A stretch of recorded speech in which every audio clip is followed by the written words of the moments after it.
AS19 leases, my dear friends, I just told you that behind this rental transaction, there was some purchase sale transaction. Suppose no, I own some property, some machinery. I own some machinery which can be used for 5 years. So I just purchased it. Then I am giving this on lease basis for a period of 5 years. For a period of 5 years. So which means, what is your intention? Do you actually intend to buy this asset? No, there was no intention to buy the asset. Because if being an owner means you should have the intention to use the asset. Now, when you're going to give this asset on lease for 5 years, never you had an intention to hold the ownership and use it for your own purpose.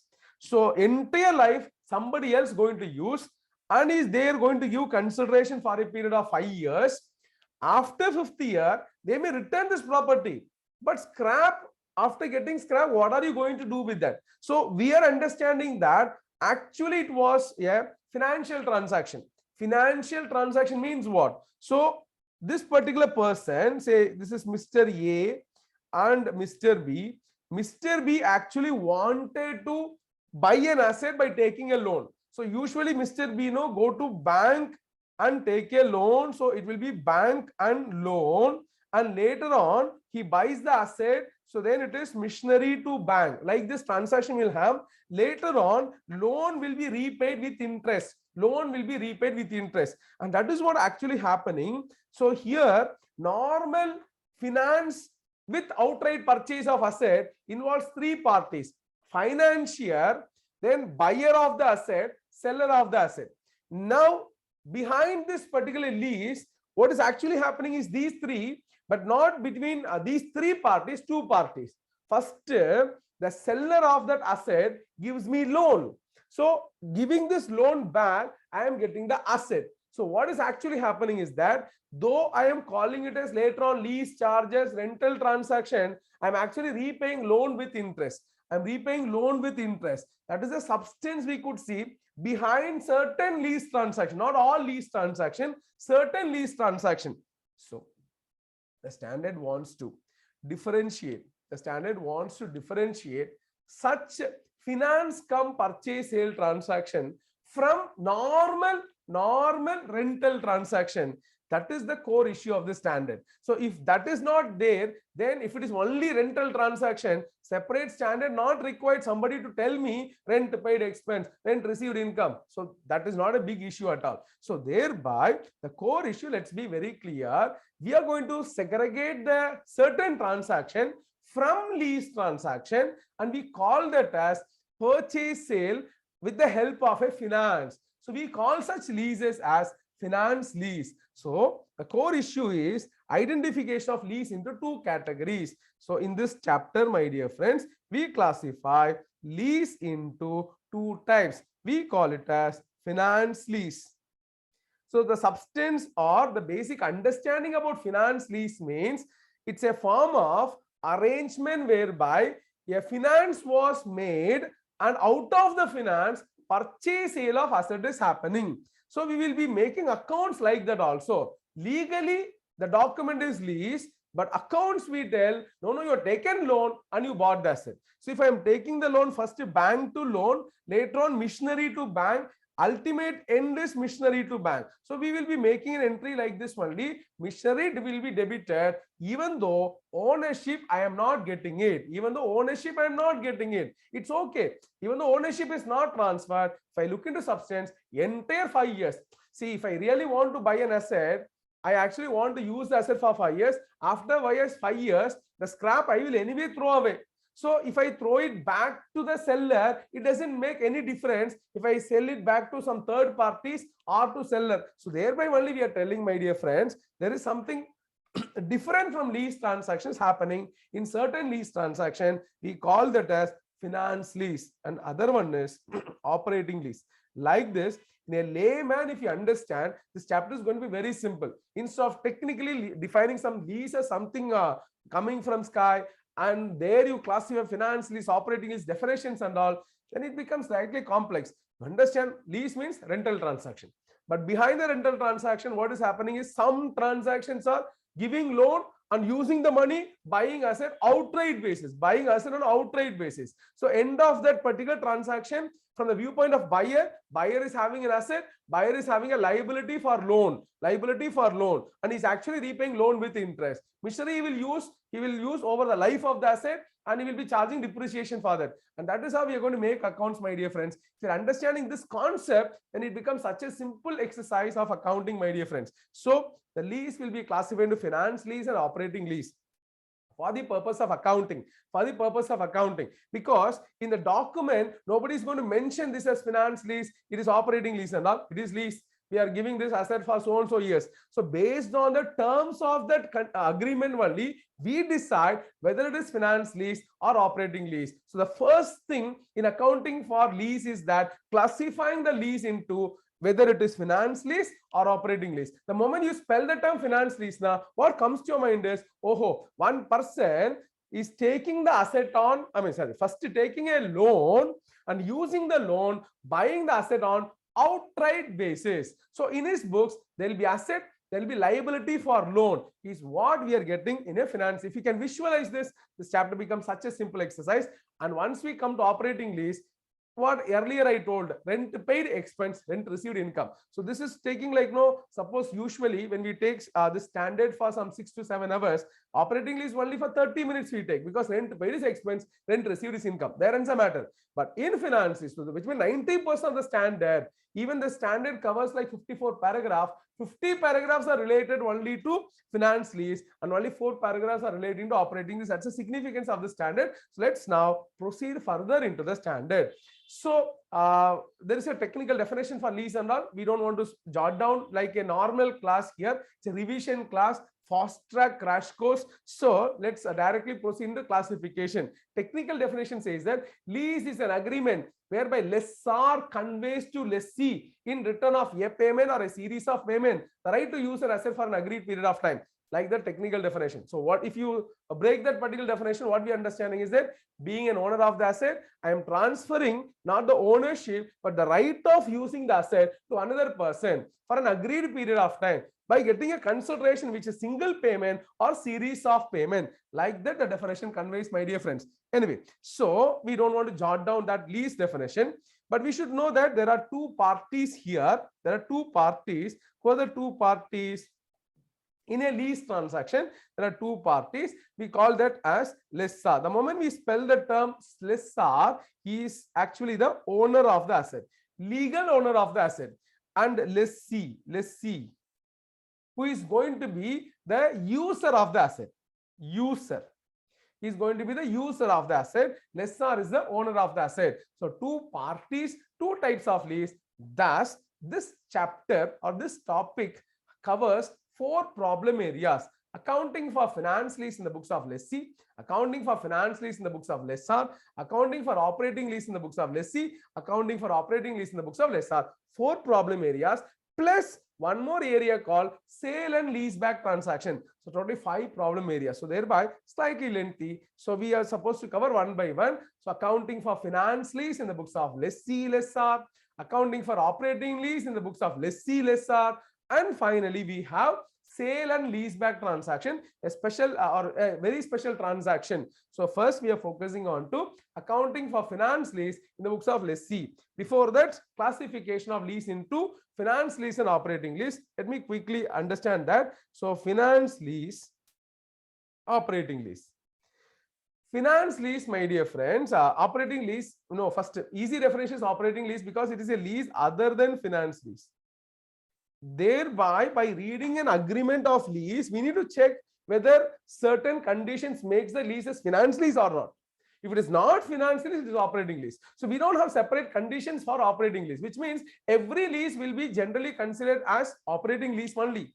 So unless certain conditions gives us understanding that it is finance lease. So thereby the testing is only for finance lease and not into operating lease. So we don't have some condition for finance lease, some condition for operating lease. No, we have only conditions for finance lease, and if that condition not satisfied, all leases naturally will become normal rental transaction in which rent paid is expense, rent received is income. Very easy accounting. So initially this standard will not be as interesting as the AS22. Another 10 minutes, no theory will be over. Then we'll be jotting down a lot of problems. So you have to bear in this early morning. Okay. So finance lease, my dear friends, is a lease. The standard explains like this, in which substantially all the risk and reward incidental to ownership is transferred. It is a lease.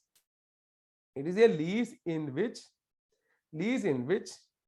substantially all the risk and reward incidental to ownership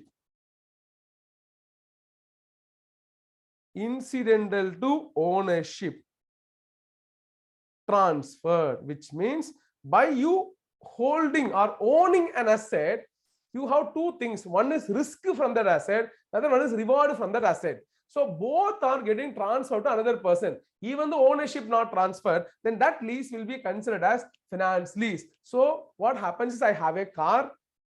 This car, I own a car, I am purchasing a car. This car will have a useful life of say 10 years.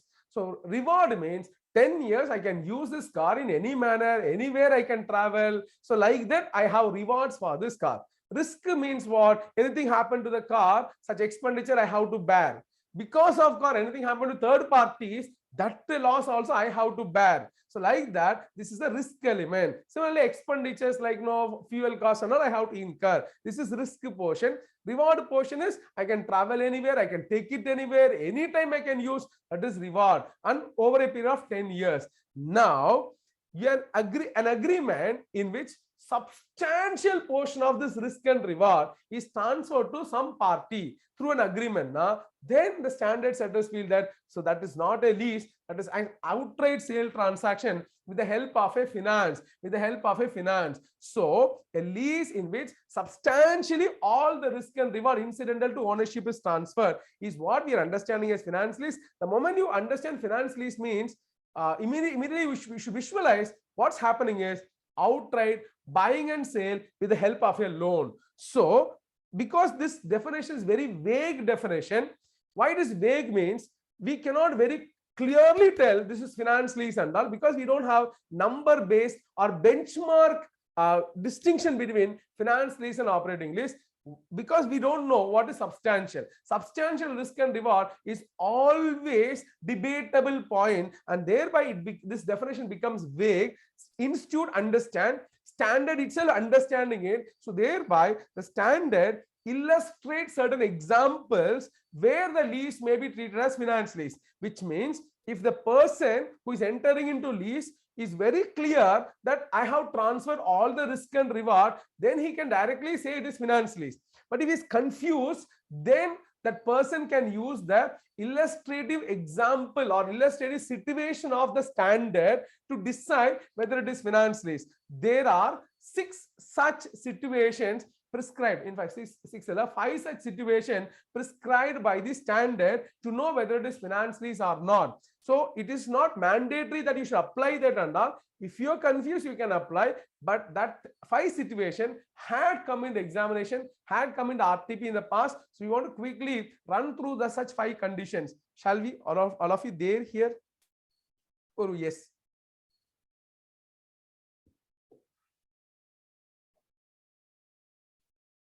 One yes in the comment section. Okay.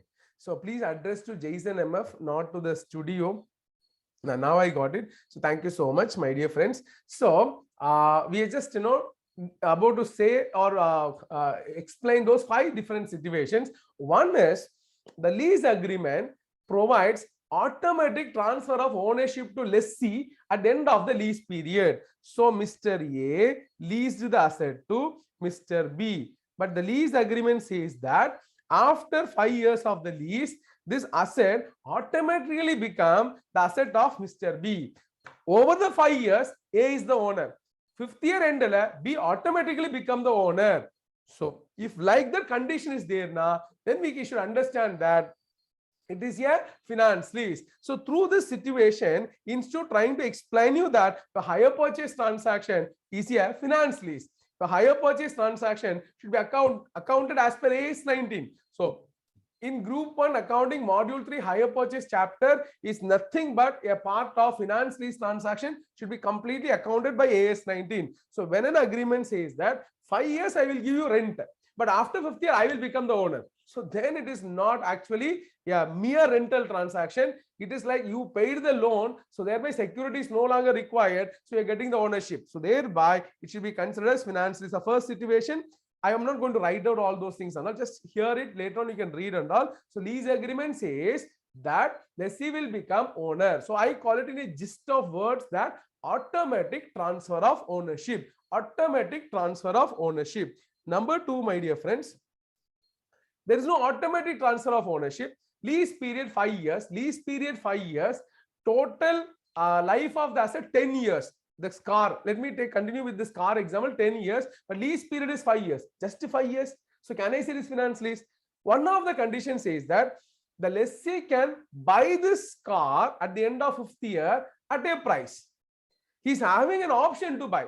So if he elect that option, I have to sell. Like that, there is an option for the lessee to buy at a price which is substantially less than the fair value expected to be prevailing at the end of the lease period. So today's price of the car is 10 lakhs per. After 5th year, I expect at least 5 lakhs from the value of the car as a owner, 5 lakhs. But lessee can buy this for 2 lakhs. Lessee can buy this for 2 lakhs. Oh, so if that condition is there, what is the condition? Option to lessee to buy that asset at a price substantially less than the fair value of the asset at the end of the lease period. Such an option exists in Ale, then we understanding definitely he is going to exercise that. So right from day one, he should be considered as owner of the asset. So even though legally he is not the owner, but in substance, he is the owner of the asset. So first says automatic ownership. He need not pay anything extra. 5 years rent you pay, later on you become the owner. Second condition says that you have an option to buy at a price which is very, very low as compared to the expected market price. Not today, but lease period end is what we are understanding. Hope you're following this, all of you. The third situation, my dear friends, the third situation. So second one, option to buy at a lower value. Option to buy at a lower value. The first one, automatic transfer of ownership. The third one, my dear friends, it states that lease period covers major part of economic life. Major part of economic life. Suppose like 10 years car life, 7 years lease life.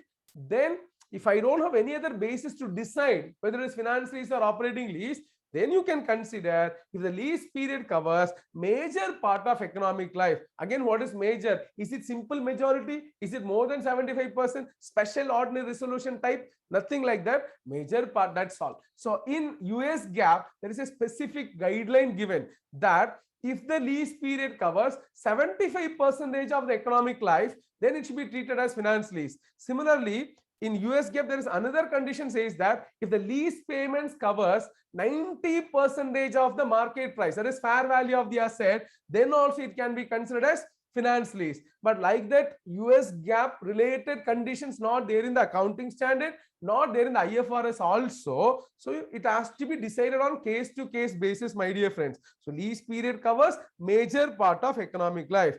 In your question, they are telling like different situations, total life 10 years, lease period 7 years. Then you should understand that is major part. So anything which is more than 50%, we can understand major part. And accordingly, you can answer whether it is operating lease or finance lease. So the fourth one, my dear friends, PV of lease payments covers substantial fair value of asset. Again, debatable is substantial, but US GAAP says 90% of the value. But here substantial. PV of lease payment, not entire lease payment, gross amount illa, discounted value should cover substantial fair value of the asset. So that is fourth situation. The last situation, my dear friends. Lessor giving the asset to lessee for using it. Out of 10 years, it's only for 3 years. Out of 10 years, it's only for 3 years. Oh, only 3 years. No major part. Total fair value 10 lakhs, lease payment only 3 lakhs. So PV of lease payment does not cover substantial fair value. You don't have option to buy. Oh, I don't have option to buy. You will never become owner also. So in that case, this will naturally become operating lease. But fifth condition says that the asset is of specialized nature that can be used only by lessee. The asset was actually created, manufactured only to suit that particular lessee. It cannot be suiting any other lessee. No other person can use this. So asset is of specialized nature that can be used only by lessee without major modifications. Then even though it is only 3 years, even though it does not satisfy any of the condition, this lease can be treated as finance lease. So specialized in nature, the asset is of specialized in nature that can be used only by lessee. That can be used only by lessee. Why, sir, this situation they are treating as finance lease? Now, it is probable, it is certain that after 3 years, lease will be renewed. Lease will be renewed for further period. What is a guarantee, sir? It is like this. Why, when I have created an asset only to suit lessee, then why did you put an agreement for 3 years, sir? What if he say, no, I don't want after 3 years now? Then it is a huge loss to lessor, no? Like that, same way, lessee also may not be in a position to get this asset from any other person. Only then I will go for such short-term leases. So this asset, I only manufacture. I know that he won't get it anywhere. That is why it is 3 years. Why I put for 3 years now? After 3 years, I want to hike the rent. That is why I put an agreement for 3 years. So thereby, looking into the substance, the standard says that this finance lease. These are the circumstances where you treat a lease as finance lease, my dear friends. I hope all of you understanding this. Everybody just give an acknowledgement. So the question might come like this. So discuss whether the following leases are operating or finance lease. So ownership of the asset gets vested with lessee at the end of the tenure. So as per AS 19, if the lease agreements provides for automatic transfer of ownership, it is classified as finance lease. So thereby first one is finance lease. So lessee has option to purchase the asset at rupees 40,000 at the end of the tenure lease period when the fair value is estimated to be 1 lakh. When the fair value going to be 1 lakh, you have an option to buy for 40,000. So it is dash. My dear friends, we don't have much time, so otherwise 6-7 hours standard, we are crashing into 1.5 hours time, so we have to be very fast. So when you're not understanding, you can ask me to slow down and get the explanation. So it is finance lease. Economic life is 6 years, lease term covers 5 years. So second one, what is the reasoning you will provide? B reasoning is very simple. Option to buy at a value substantially lower than fair value is finance lease. So fair value is 1 lakh, option to buy at 40,000, so thereby it is finance lease. Now the C is lease period covers major part of economic life, thereby it is finance lease. Lease period, you should give reasoning, it's not merely mentioning as finance lease. Then PV of MLP is U and fair value is me. PV of MLP is U and fair value is me. So what will be your answer for that? So answer is, my dear friends, it is like this. If the PV of MLP means minimum lease payments. So PV of MLP is U and fair value is me. So if PV of MLP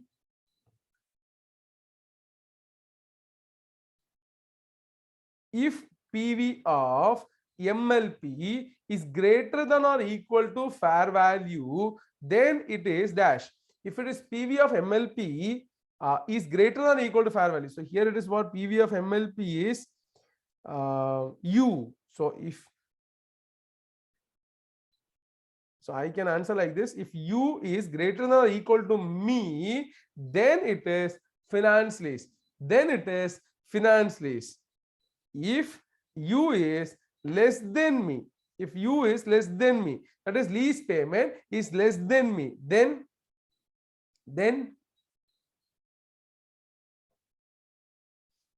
if the lease payment is equal to or more than fair value, then entire consideration we're getting for lease payment, then it was finance lease. If U is less than me, then immediately we should not say it is operating lease. If U is less than me and difference is substantial, difference is substantial, then it is operating lease. Otherwise, it is still finance lease only. So I'm not understanding this. I'm telling you that if U is less than me, and if the difference is negligible,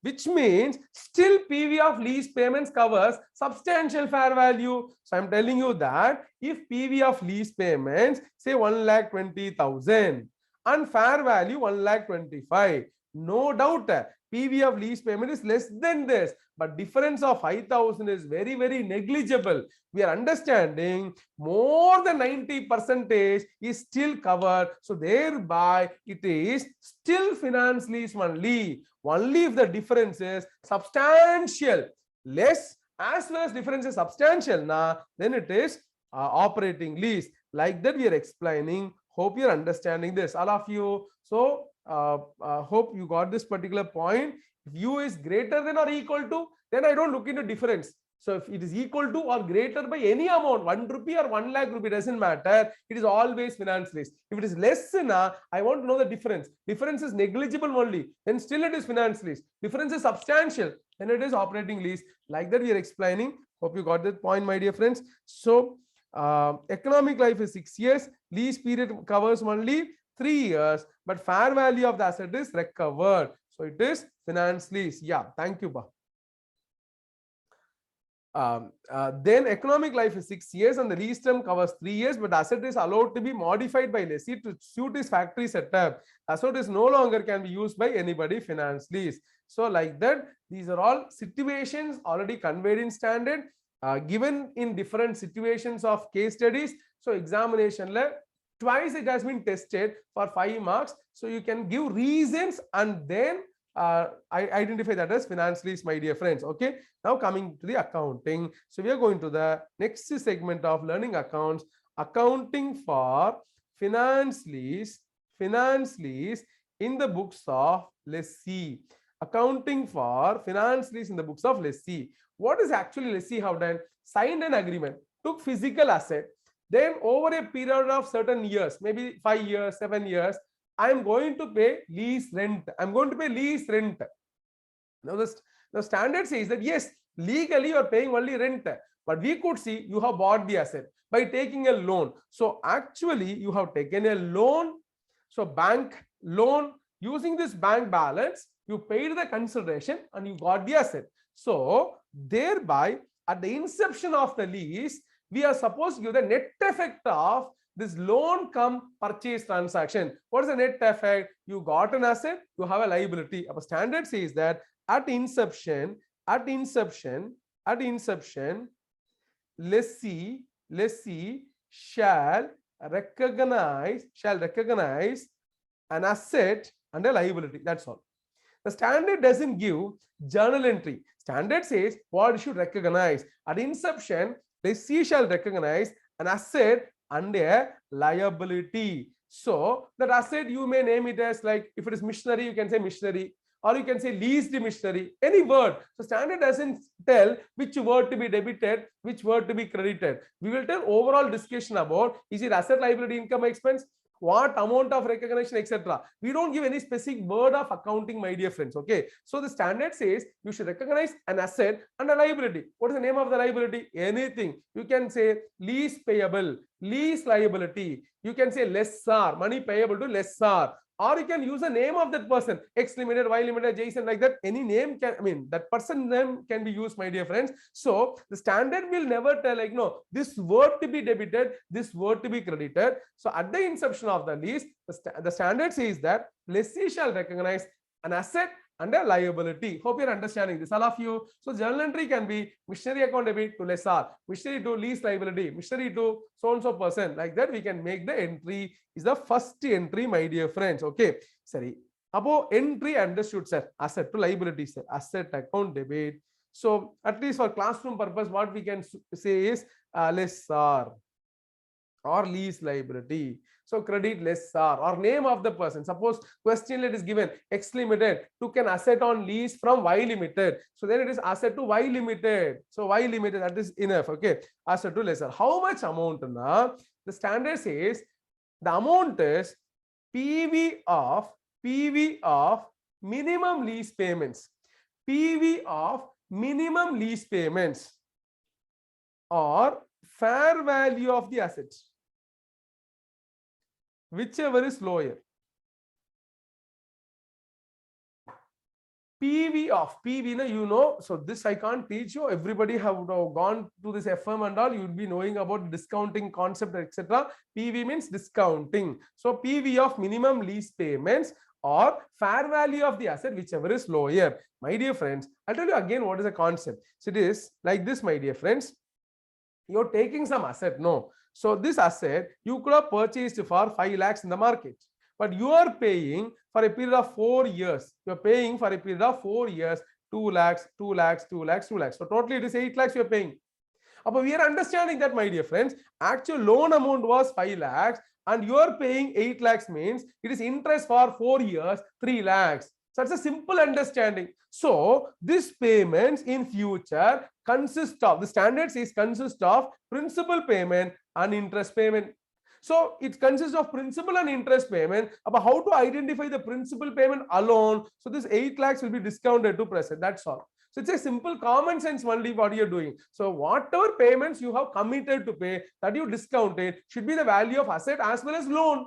So the future installment amount, if discounted, will give you principal portion of the loan. It's a simple common sense understanding, all of you.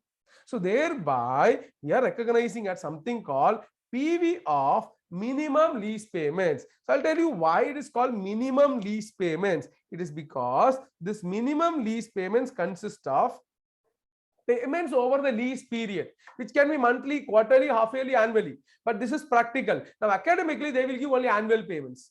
Academically they will give annual payments because we are not going to test you the discounting skill of monthly, quarterly payments and all. We want you to understand the concept. So thereby annual discounting people are suffering. So thereby we will give you only maximum annual lease payment. So standard doesn't use the word annual lease payment. Standard says payment made over the lease period. I am using the word called annual lease payment because academically they can be only annual lease payments, all of you. Okay, so this annual lease payments, whatever made by lessee to lessor should be considered as part of minimum lease payment. Then why do you use the term minimum, sir? It could be lease payments, annual lease payment. That is sufficient. No, why do we use the term minimum? Because we have certain exclusion. In this agreement, the lessee may have to pay certain other amount also to lessor. For example, to Mohammed, I have given this particular asset on lease, and the lease agreement says that Mohammed, you have to pay 1 lakh per annum plus 2 rupees per kilometer used. So 1 lakh per annum plus 2 rupees per kilometer used. So he is to take this asset out for a period of 5 years. So 5 years, each year you have to pay 1 lakh, and first year he have used the car for 30,000 kilometers. Then he has to pay 1,60,000 in first year. In second year he used 25,000 kilometers. Then he has to pay 1,50,000. Third year he is using for 40,000 kilometers, then he has to pay. Are you applying your mind? So if he is using 40,000 kilometers, then he has to pay. I given the pass for you to fill in the chat. 40,000 kilometers, then he has to pay 1,80,000. 1 lakh is minimum. So 1 lakh plus this 40,000 into 2. So 1,80,000. So which means there is a fixed payment, there is a variable payment. This variable payment we will not include for all the our computation. So variable payment will be accounted as income and expense in the respective period. So we call this, that particular variable payment in the standard as contingent rent. Contingent rent. The moment you spell the term called contingent, immediately we'll understand, oh, may or may not payable amount. It's like rather than may or may not payable amount, we always understand variable rent is contingent rent. So we don't take variable rent, we take only fixed rent. Hope you're understanding.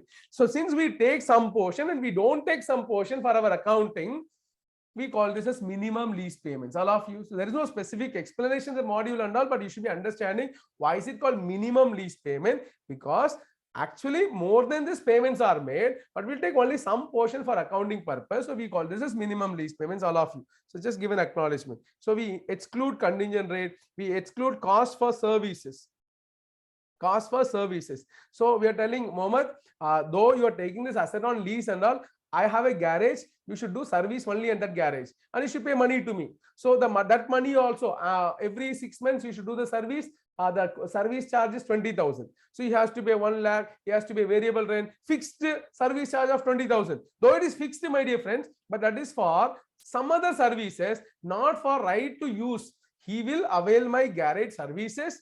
I will service the car and giving back to him for usage. So cost for services shouldn't be part of this particular lease transaction. So even though it is there in the lease agreement, but that should not be part of lease transaction. So we make certain exclusions, and that is why it is called as minimum lease payment. So this ALP alone plus one more amount will be there, which is called guaranteed residual value. Guaranteed residual value. This guaranteed residual value is what, sir? I'll tell you what, my dear friends. Whenever there is a lease transaction, practically this value will be enforced. So guaranteed residual value. What is this guaranteed residual value? I have given this asset on lease to Mohammed for 5 years, since only Mohammed word I've just many times he has responded. So I'm using your name. Okay. So don't mistake. So he has taken this asset for 5 years period. So total life of the asset is 10 years. I know one thing, that up to 4 years, Mohammed will use my car properly, but in the 5th year, he knows that he will be returning the car back to me. I know I'm going to take back the car after 5 years. I also know how Mohammed will use this car in 5th year. After 5th year, when I go to him for asking for my car, it will be in some shape or in some bag. Sir, the car parts are there in the bag, sir. Like that he might tell. So at the end of 5th year, still I was expecting another 5 years of life for the car, and he is giving me in parts. He will use in such a manner that usually he will go in other state, and after this particular 5th year alone, he will ride this usually in the Kerala road, which is becoming a very big point of discussion. Anyway, so after rain, it so happened that he will go only in this particular roads, which will cause so much of damage to my car. So the point is, if I can make him guarantee some value, that at the end of 5th year, this car should fetch me this much amount. So at the end of 5th year, this car should fetch me this much amount. So at the end of Apo, thereby Mohammed now will use properly that if this value is not fetched, then he has to pay that amount. He has to pay that amount. So apart from the lease payment, he will have to make that payment also. So thereby he will use car in a proper manner. That is why in every lease agreement we'll enforce this particular clause for guarantee. So from lessee side, this has been committed payment. But sometimes it may not be payable also. Yes, there is a chance, but legally is committed that amount. Is committed annual lease payment for a period of 5 years, 2 lakhs for 5 years, plus he is committing guaranteed residual value of 3 lakhs after 5th year. So those two amounts has to be discounted, which we call it as minimum lease payment. Sometimes this guarantee will be given by lessee directly. Sometimes I'm telling Mohammed, I am not getting confidence on you. Let Jamshid gives the guarantee to me, because I have trust on Jamshid. And Jamshid is your friend? No. So let Jamshid gives guarantee on behalf of you. So when Jamshid is giving guarantee on behalf of Mohammed, then you will think it's Jamshid's liability. Why Mohammed should be worried about this? It is because the act of subrogation will come now. So if Jamshid is going to make this payment to me, naturally Jamshid will collect the money from Mohammed. So anyway, Mohammed is having a liability. So we call this guarantee as guarantee given by lessee or on behalf of lessee, because later on when you refer the study module, you'll get a confusion. But what is this 2 types of guarantee and all? It's a single guarantee given either by lessee or somebody on behalf of lessee. I hope you're understanding, everybody. Because I feel that more rating wise, Jamshid is more reliable, so I take his guarantee. So that is why on behalf of lessee is applicable there. So we'll identify something now to solve the problem. To make accounting in the books of lessee. So many concepts you are telling. No, we are following it very fast. Can you simplify this? Yes. To make accounting in the books of lessee, what do I want? I want ALP, annual lease payments. I want term. Then I want this information, guaranteed residual value. Then I want discount rate. That's all I require. This much I require. Now what I do, this ALP and GRV, I will discount it. Discounted. So since ALP, which means it is a annuity payments, I use annuity factor because 2 lakhs he has to pay for 5 years. 2 lakhs into P factor first year, 2 lakhs into P factor second year, 2 lakhs into P factor third year, and so on. Instead, 2 lakhs into hope you understand the difference here. So 2 lakhs into AF, 2 lakhs into AF, that is annuity factor, plus GRV into PV factor, GRV into 5th year PV factor. What is annuity factor? Sum of PV factors. Sum of PV factors. So what you can do is 2 lakhs into PV factor of year 1 plus 2 lakhs into PV factor of year 2 and so on, plus 2 lakhs into PV factor of year 5. So instead what we will do, we'll take 2 lakhs common out, PV factor of 5 years will be added, which is called annuity factor. So that is why 2 lakhs into annuity factor. Hope all of you understanding this. So 2 lakhs into annuity factor plus GRV into 5th year PV factor. 5th year PV factor will give you minimum lease payments, which is the amount for first journal entry, asset account debit to liability account. All of you, because I don't have so much of time for describing each and every component. So to make first in the books of lessee only will take so much of time. Lessor and operating lease going to take very, very short time only. So at the inception of the lease, we recognize asset and liability, asset to lessor, at how much amount? Na PV of MLP. What is that? ALP and GRV will be discounted to the present. ALP and GRV will be discounted to the present, and that discounting using a discount rate, so which is to be given, my dear friends. So we call this as MLP. I hope you are following. But if the discounted value is more than fair value of the asset, then you have to recognize asset and liability only up to fair value. That is why we use the term called PV of MLP or fair value of the asset, whichever is lower. Most of the times, 99% of the times, what you calculate as PV of MLP will be less than fair value only, for practical reasons and academical reasons. So it will be less than fair value only. So we will take that value for recognizing asset and liability. Hope you are understanding, all of you. In this example, my dear friends, suppose 2 lakhs I have to pay for a period of 5 years. 5 years. ALP 2 lakhs. ALP 2 lakhs. Term 5 years. Discount rate 10%. So what I should do? 2 lakhs into annuity factor, GRV 3 lakhs. So 2 lakhs into annuity factor. How to calculate annuity factor? If you have calculator, 1 divided by 1.10. So take aggregate, that is equal to, then GT if you press, you will get annuity factor. So 1 divided by 1.10 equal to, then press GT. GT in your calculator, you will get the annuity factor. So can you convey the annuity factor at 10% for 5 years? Annuity factor rate of, thank you so much, 3.7908. 3.7908. So that plus this GRV is 3 lakhs. So GRV means guaranteed residual value. That is after lease period, what amount I fetch is called residual value. In that, how much you have guaranteed is called guaranteed residual value. What I'm going to fetch is total residual value. Out of that, what you guaranteed is guaranteed residual value. So 3 lakhs into PV factor of 5th year. PV factor of 5th year is 0.6209. 0.6209. So I don't want the separate breakup and all. Can you give me the total of this? 2 lakhs into 3.7908 plus 3 lakhs into 0.6209. Can you tell me this amount together, all of you?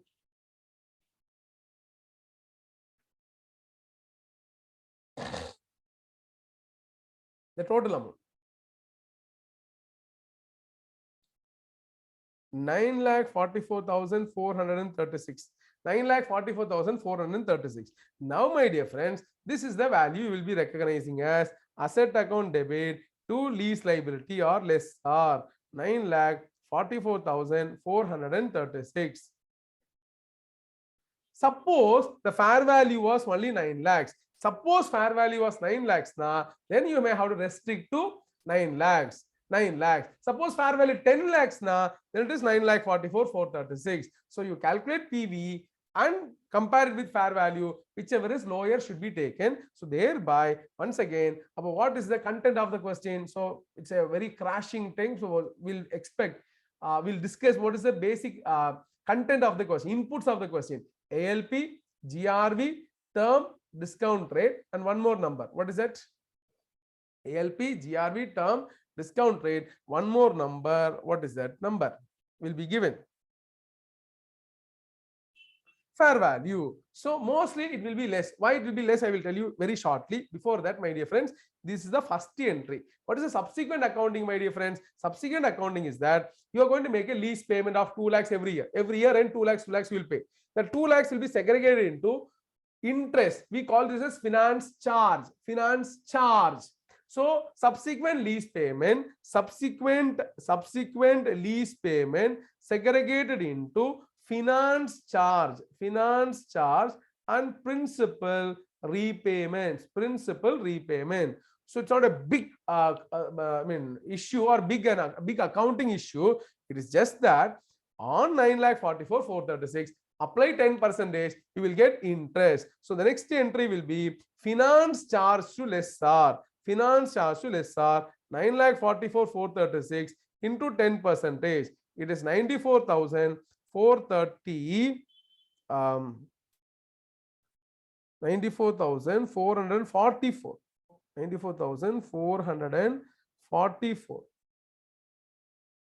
94,444 finance charges. Then lessor to bank 2 lakhs. So subsequently, when you make the lease payment, firstly recognize finance charges to lessor, because even though you are showing liability of this much, you have committed to pay 11 lakhs. 13 lakhs. How 13 lakhs? 2 lakhs for a period of 5 years. So totally you will be paying 10 lakhs. Plus you will be paying 3 lakhs. So totally 13 lakhs. 13 lakhs order discounted value. The difference between these two should be understood as interest, total interest, which is booked over a period of time, is what the core essence of the standard, my dear friends. All of you. Very, very simple. Lease is very, very simple. Only thing is the terminologies we should get accustomed to. So they will use MLP, ALP and all. We should get accustomed to. It's very, very simple. So subsequent entry, finance charges to lessor to bank. And this finance charge will be transferred to P&L.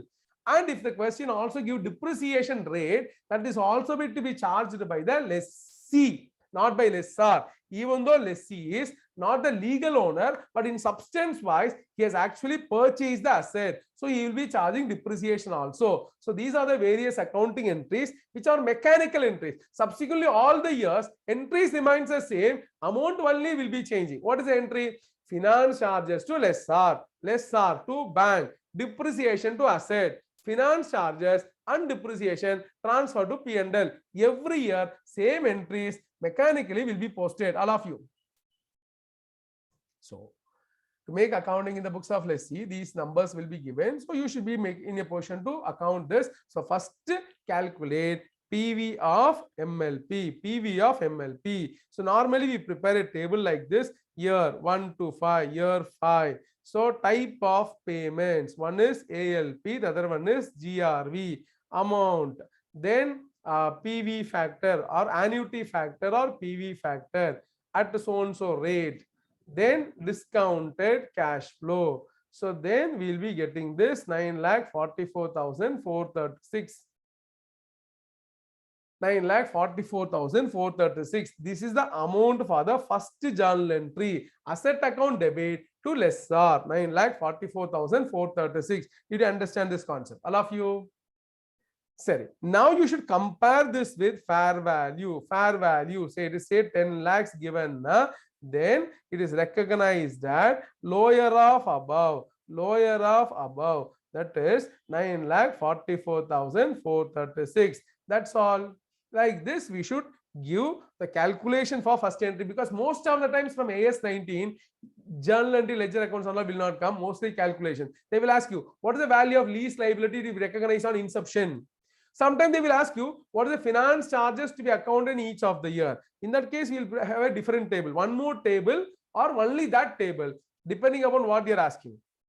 So finance charges in each of the year, finance charges in each of the year, my dear friends, year payment of finance charges installment, then liability outstanding by year zero. By year zero, liability outstanding is 9,44,436. What is year zero? Na commencement of first year.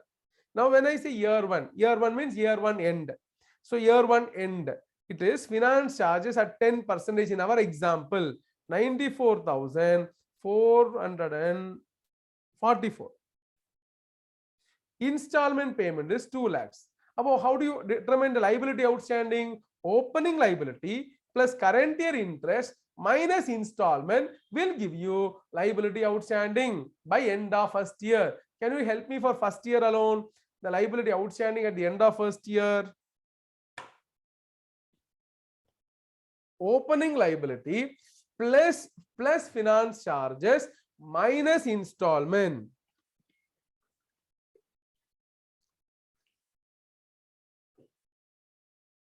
will be 8,38,880. Now year 2, it is 83,808. Is this correct? Hope it is correct. 83,888. So you paid 2 lakhs. So now opening liability plus finance charge minus 2 lakhs. Minus 2 lakhs will give 7,22,768. So, and it will follow, and you should do all this years, my dear friends. Let me do this particular problem alone, because the workbook problems or the handout problems and all, everything is being as per the study module only. You can solve later. So let me continue with the same example. So 72,277, and this is 2 lakhs. So opening liability plus finance charge minus the principal repayment. Minus the installment payment. So liability outstanding. Liability outstanding. For the third year, 5,95,045. Next year at 10%, it is 59,505. 59,505. And this is 2 lakhs. So what is the balance?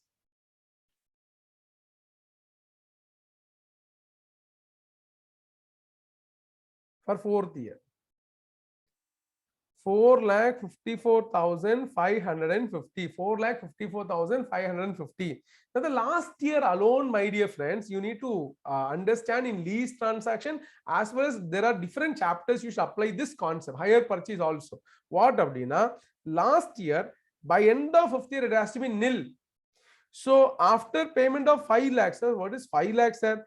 2 lakhs that year installment plus 3 lakhs GRV. So that is implied that is getting settled unless otherwise given. So totally it is 5 lakhs. So the difference between these two, I account that as interest. So it is 45,450. 45,450. Even though it comes to 45,455, for 5 rupees adjustment will be adjusted against the last year interest. All approximation differences will be adjusted against the last year interest. In every chapter you should apply this. Wherever you have approximations, it will be adjusted against the last year interest. So thereby, this is how you will calculate the interest for each of the year if the question is asking you. So first, the liability to be recognized at year 0, which is this calculation. Year, type of cash flow, amount of cash flow, which was 2 lakhs, and this was 3 lakhs. Here we would use annuity factor, P factor, discounted cash flow, total 9,44,436. Compare with fair value, and if the fair value is less, you should recognize fair value, but mostly PV will be less, so you should be recognizing that amount. Hope you are understanding, all of you, everybody. This is how we make accounting in the books of lessee. So what are the accounting? First entry is asset to lessor 944 436. Then finance charges to lessor, lessor to bank. Finance charges to lessor, lessor to bank. Finance charges will be transferred to P&L. Depreciation, if any given, that also to be charged, and that also will be transferred to P&L. Very, very simple accounting in the books of lessee. Hope you are understanding this, all of you. Shall we proceed? Okay, now for this discounting, one important component is discount rate. For this discounting, or for the entire accounting, one of the important components is discount rate. About this discount rate is, sometimes they will tell discount rate 10%, sometimes they use the actual terminology used in the standard, which is interest rate implicit in lease. Interest rate implicit in lease. 10% given, you should know it is nothing but discount rate. If the question says interest rate implicit in lease 10%, that is nothing but discount rate. But what is that rate? What is the meaning of that rate? Now, that is the rate at which, it is a rate at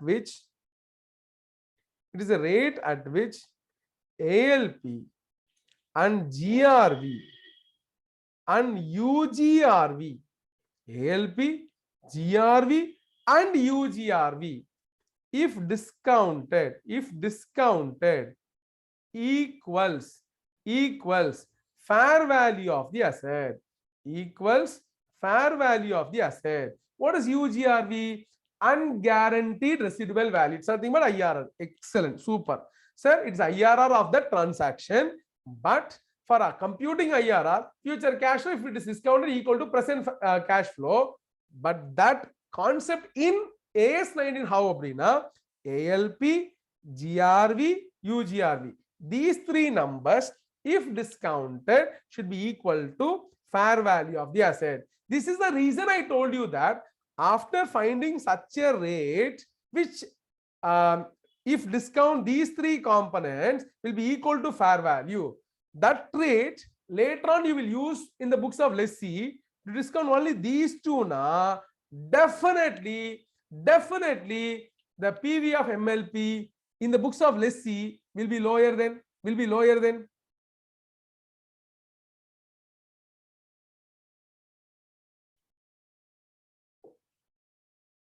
fair value. Hope you're understanding.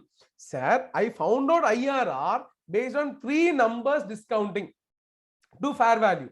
Then later on I take only two numbers and discount it. Now, definitely that will be less than fair value. If that be the case, why then they use whichever is lower? Because the standard says that to find out this rate, lessee should have an awareness or information about this UGRV.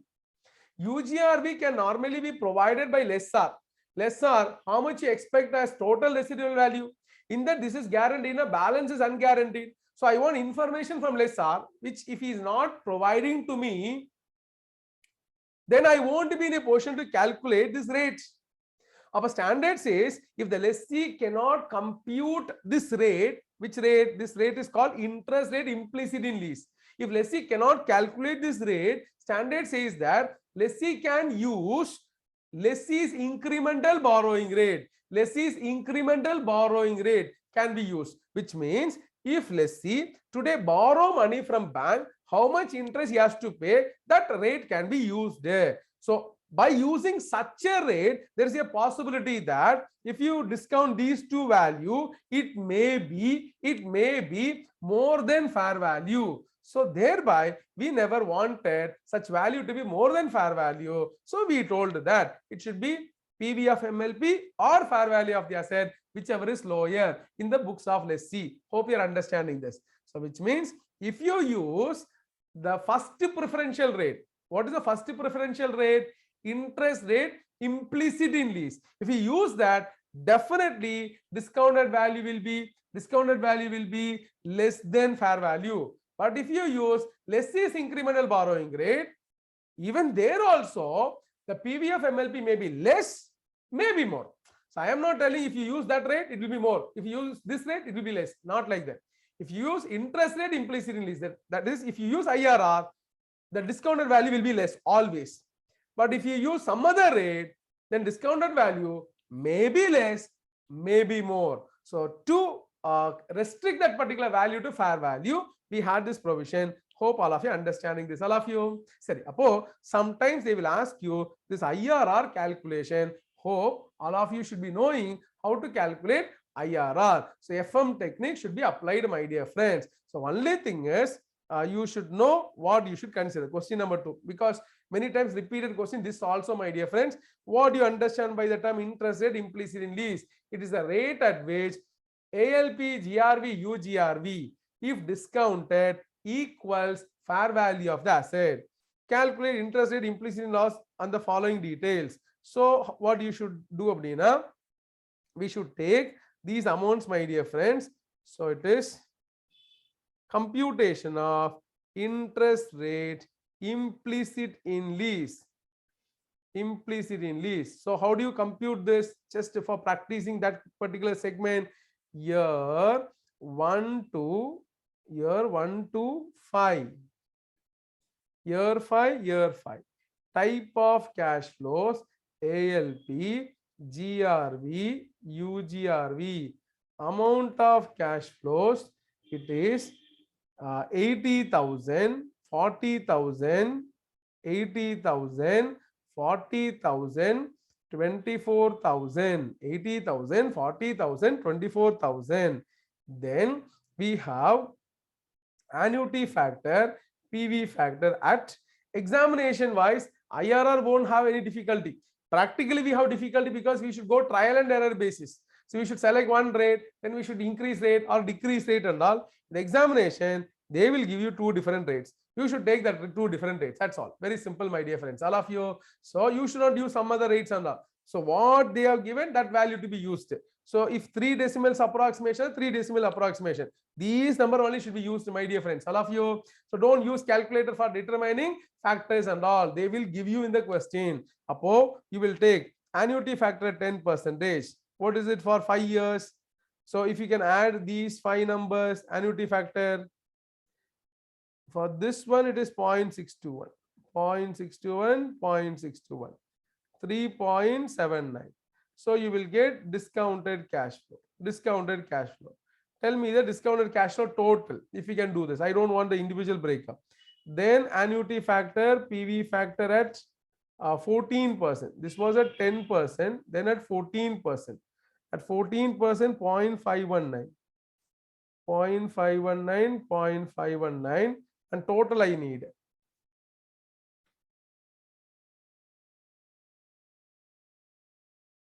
So this is 3,42,944. 3,42,944. Correct? Sorry. Similarly, what is that 14% annuity factor? 14% annuity factor.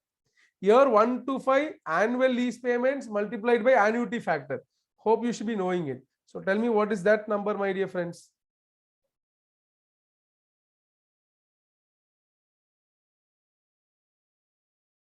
Annuity factor. Okay, I should be showing the rates. Sorry.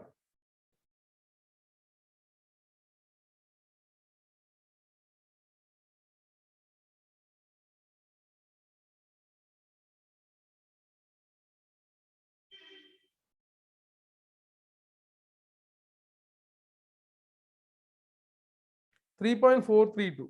3.432. Now you should multiply these numbers and get me the total. 80,000 to 3.432 plus 40,000 to 0.519 plus 24,000 into 0.519.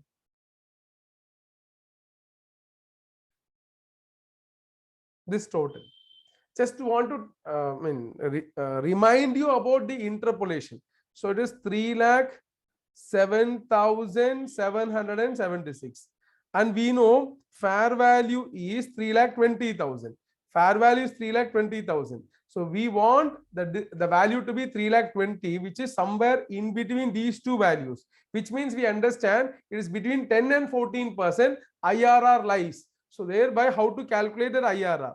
It is 10%. From 10%, when you travel to 14%, somewhere in between you have 3,20,000. So thereby we'll express a proportion. 3,40,000 to 944 is a number at 10%. So when you travel towards 14%, somewhere in between we can see 3,20,000. So this difference to the total difference between 10 and 14. So which is 3,42,944 minus 3,07,776. Although not sufficient, you should know there is a rate interval of 4%. There is a rate interval of 4%. So if you can just work out this and tell me what is the IRR. So 10% plus or directly the amount rate itself, you can tell. This entire calculation you can simplify. So what is this 4? It is nothing but 14 minus 10%. The rate interval of 4%. So suppose it is 10 and 11, it is 1 here. 10 and 12, it is 2 here. 10 and 13, and 3 here. This is the interpolation that you have to do for arriving at the IRR. You know how to calculate IRR. I'm just explaining you. So that calculation also sometimes can come. It is 12.61%. 12.61%. All of you. So we have learned how to calculate IRR also. Mostly if they ask you accounting in the books of lessee, they will give all the 5 information. ALP, term, GRV, the discount rate and fair value will be given. So you should be knowing how to calculate initial amount, subsequent finance charges, the calculations you should be knowing. Hope all of you understood this. Everybody, just give an acknowledgement.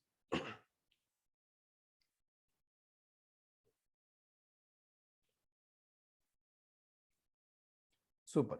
So now proceeding further, my dear friends. In the books of lessor, finance lease in the books of lessor, the accounting will be, my dear friends, the lessor will recognize receivable. We call this as lease receivable. The standard doesn't say debit and credit portion, simply says at the inception of the lease, lessor should recognize lease receivable. That is sir, but at year 0, what is the journal entry? Credit what? Abdina?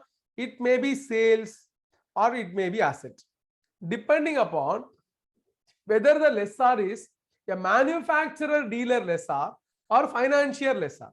So somebody who only do finance, I don't want to sell goods, so I don't have profit, so I buy asset, I give it on lease, then credit asset. No, sir, I am only the manufacturer. So as well as I am also giving on lease now, then what is to be credited is only sales. How much amount means, my dear friends?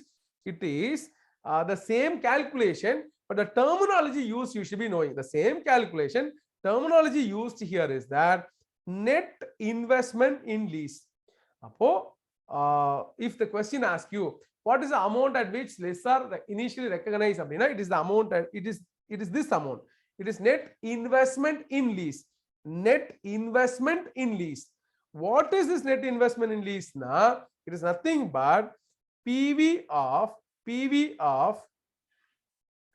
ALP plus GRV plus UGRV. So from lessor's perspective, why I am not using the term lessee means I am not expecting money only from lessee.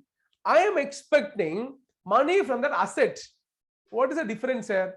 I am expecting the amount of 2 lakhs payable every year plus not merely guaranteed residual value. I am expecting total residual value. After 5 years, if I sell the asset somewhere, how much I am expected to get that? So from the leased asset, total recoverability is what I am going to consider as lease receivable. So thereby it is ALP, GRV and UGRV to be considered. This element is not considered for accounting in the books of lessee. So it is considered only from the viewpoint of lessor. Hope all of you are understanding this. Everybody. So thereby, if they ask you accounting in the books of lessee, and if they give question gives this UGRV, ignore it, because it is given only to confuse you. You should not be thinking why it is given. Some putty is there. Like that you should not be thinking, my dear friends. So it is simply for confusion. So this is relevant only in the books of lessor. So PV of ALP, GRV and UGRV. So these three amounts, if without discounting.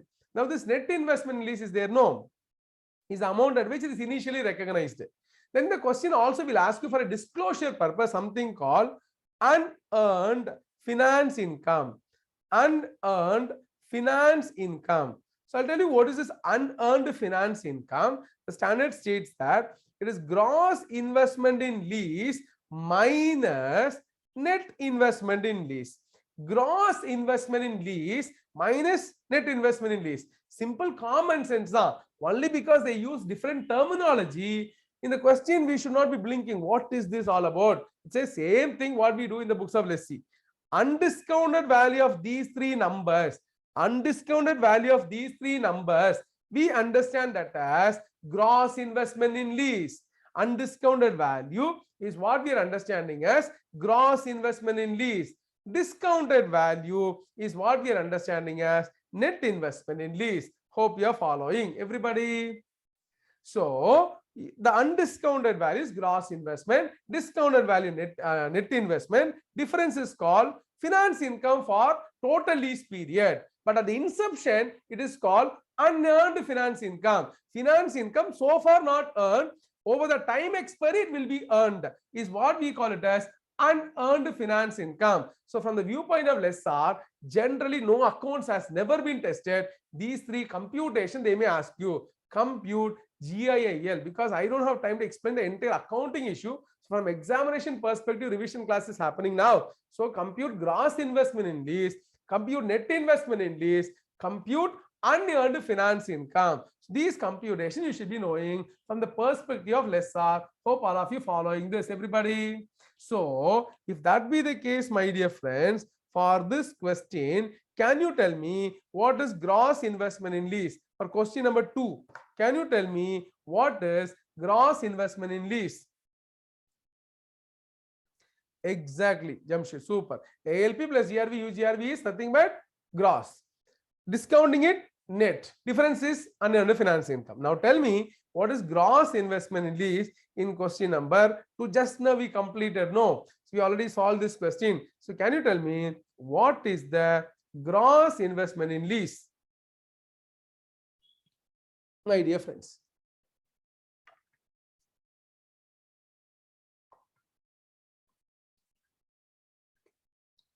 Very good, Mohammed.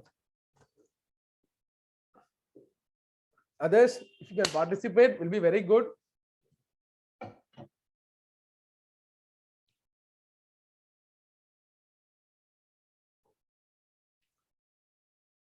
So it is because sometimes no, by writing it, some people will just add only this 80,000. So it is not 80,000 merely. It's very, very good, Rahim, super. So it is 80,000 into 5, 4 lakhs plus 40,000 plus 24,000. It is 4,64,000 is what we are understanding as gross investment in lease. So net investment in lease, discounted value of 4,64,000, which we know is nothing but 3,20,000, because we found out the IRR as these amounts, if discounted, equal to this value. So this is nothing but discounted value. Hope you are following this, everybody. So thereby 3,20,000 is the net investment in lease. So the difference between these two is nothing but unearned finance income. The difference between these two is what we are understanding as unearned finance income. What is unearned finance income? 1,44,000. That's all. Hope you understood this, everybody. This is how we make accounting or computation from the viewpoint of lessor. Accounting wise, it's very simple. For 3,20,000, initial entry, lease receivable debit to asset, you can simply make to asset. Then finance income. So it is lease receivable to finance income. On this amount, apply the interest rate, you will get lease receivable to finance income. Exactly ulta entries. Then finance income will be transferred to P&L. Will receive the installment, bank to lease receivable. Like that, exactly opposite of what entries we learned in the books of lessee, that will be made in the books of lessor. So here finance charges to lessor. There lessee we will not debit because it's not the money only receivable from lessee, it's the money receivable from leased asset. So we call this as lease receivable. So lease receivable to finance income, bank to lease receivable. Then finance income will be transferred to P&L if they ask you entries. They won't ask. If they ask you, you should be knowing it. Hope you're following this, everybody. Fine. So you can practice these problems and all, my dear friends. It's there in the study module itself. Show entry to record asset in the books of lessee. So you will calculate that PV of MLP. Then this question number 4 is all about computing value of lease liability. That is again from the viewpoint of lessee only. Then ascertain unearned finance income. Ascertain unearned finance income. So you can calculate unearned finance income as nothing but the difference between the gross investment in lease and net investment in lease. So gross na without discounting, net means it is with discounting. So up to this, you can refer from the study module answers, my dear friends. Hope you got an idea about accounting in the books of lessee and lessor, all of you. Just give an acknowledgement so that now we'll very quickly will rush through operating lease.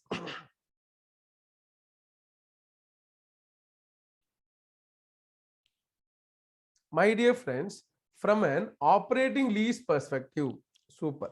So operating lease, my dear friends, the standard states that operating lease, the standard says that both lessee and lessor shall recognize. Lessee and lessor shall recognize lease rent as lease rent recognized as income and expense by lessor and lessee respectively on a straight line basis. That's all. There is only one line which gives this. So lease rent recognized as income or and expense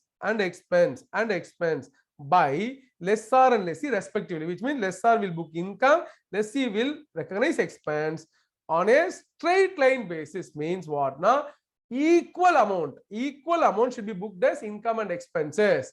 Very simple. Just if the amount itself is already equal, then no problem. So it is straight line basis, my dear friend. So lease rent shall be recognized as income and expense on a straight line basis. Straight line basis. Unless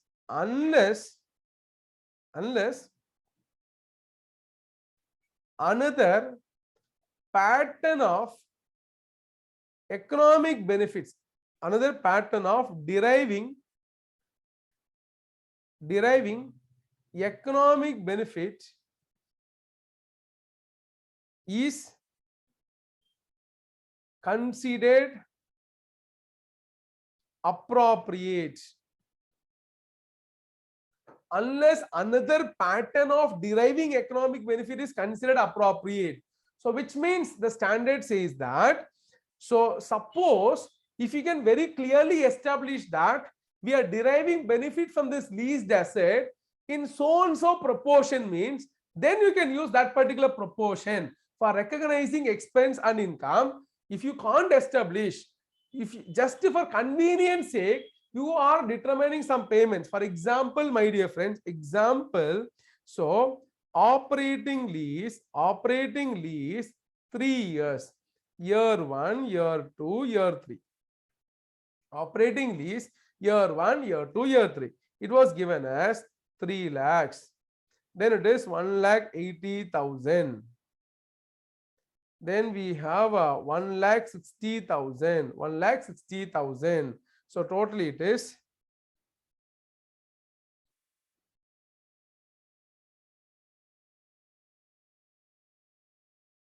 1,50,000. So 4,80,000 and 6,30,000. So standard states that, so though this is the payment you have agreed, but the expense accounting should not be in this proportion. It should be on a straight line basis. But if you can establish that, no, we have decided these payments because we are going to get benefits from the asset. We are going to manufacture first year 30,000 units, second year 18,000 units, then third year 15,000 units, and based on that only this payment is fixed, then no problem. That payment can be expense for each year. Each of this year can have respective payment as expenses. But if this is not established, only convenience payment alone established means the standard says expense should be accounted on an equal basis. Now, what is the expense per annum to be recognized? Expense per annum to be recognized. What is the expense per annum to be recognized?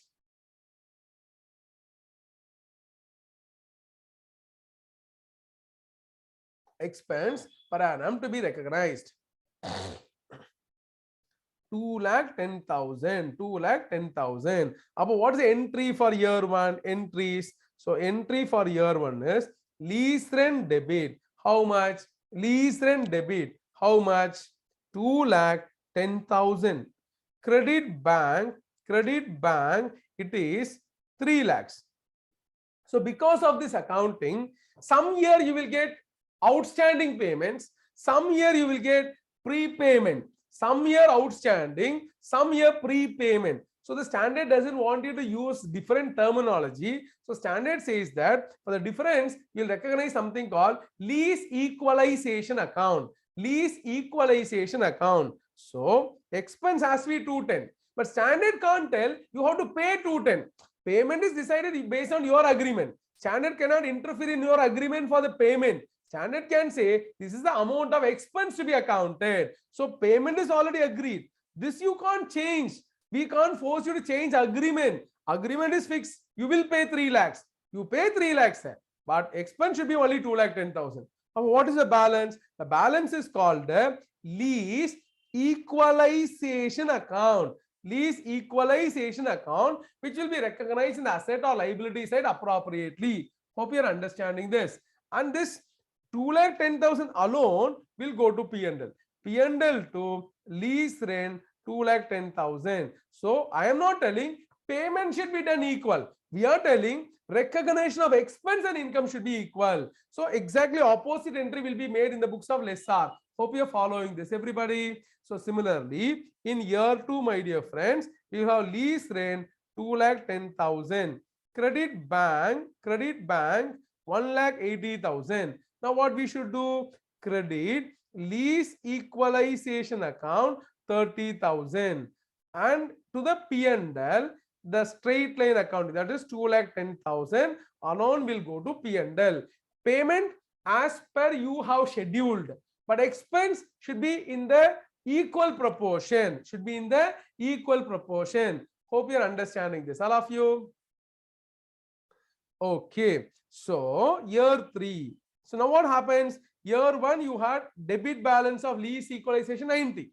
Year 2 you have credited 30, which means balance in lease equalization will be how much now? 60,000. Balance in lease equalization will be 60,000. So lease rent 2,10,000, credit bank 1,50,000, to lease equalization 60,000. By this entry, lease equalization become nullified. It will show zero balance. So P&L to lease rent 2,10,000. Hope you understand this, everybody. So what is the standard says? Expense or income by lessee lessor should be on straight line basis generally. But if you can establish some other pattern of deriving economic benefits, then it should be in the proportion of such benefits and not equal basis. Not equal basis, all of you. So for the same example, my dear friends, for the same example, where payment is agreed like this: year 1 3 lakhs, year 2 1.8, year 3 1.5. This is agreed. This is the agreed payment. Now expected production, year 1, year 2, year 3. Expected production, how much means? It is 40,000, 30,000, 20,000. This is the production. or first year 20, 30 and 40. So this is the production, my dear friends. So total 90,000 units to be produced by using the leased asset. Now tell me, what do you think year one entry will be? What do you think year one entry will be?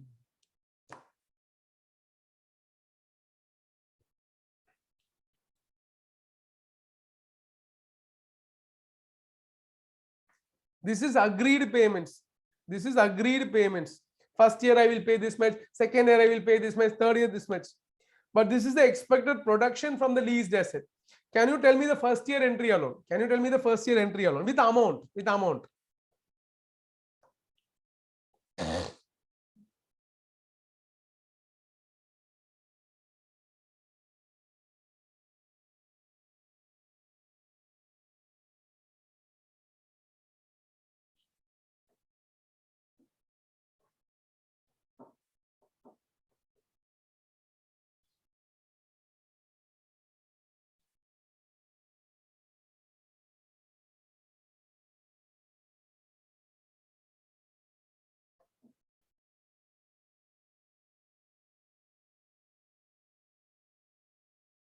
Yeah, so the first year entry will be like this, my dear friends. Now, what we are telling is that total payments shall be recognized as expense in this proportion 20 is to 30 is to 40. So, thereby, year one amount will be lease rent debit 6.3 lakhs divided by 90,000 into 20,000.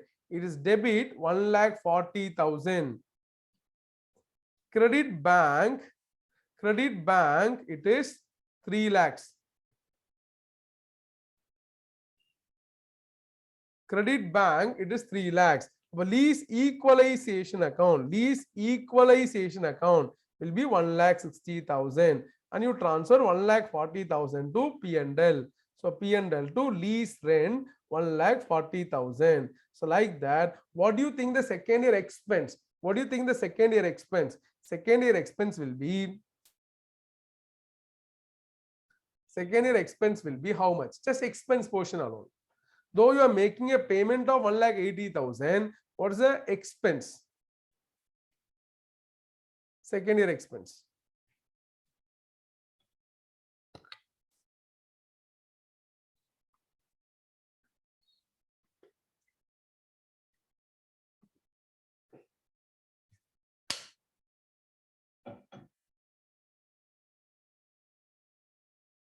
So second year expense will be 2,10,000. So it is 6,30,000 by 90 into 30. Third year expense will be 2,80,000. Like that, you should be making out the entries, my dear friends. So hope you understand the concept of accounting for operating lease in the books of Lease and Lessor. Just give an acknowledgement. So generally equal accounting, and if there is some pattern given in the proportion of that pattern, that's all.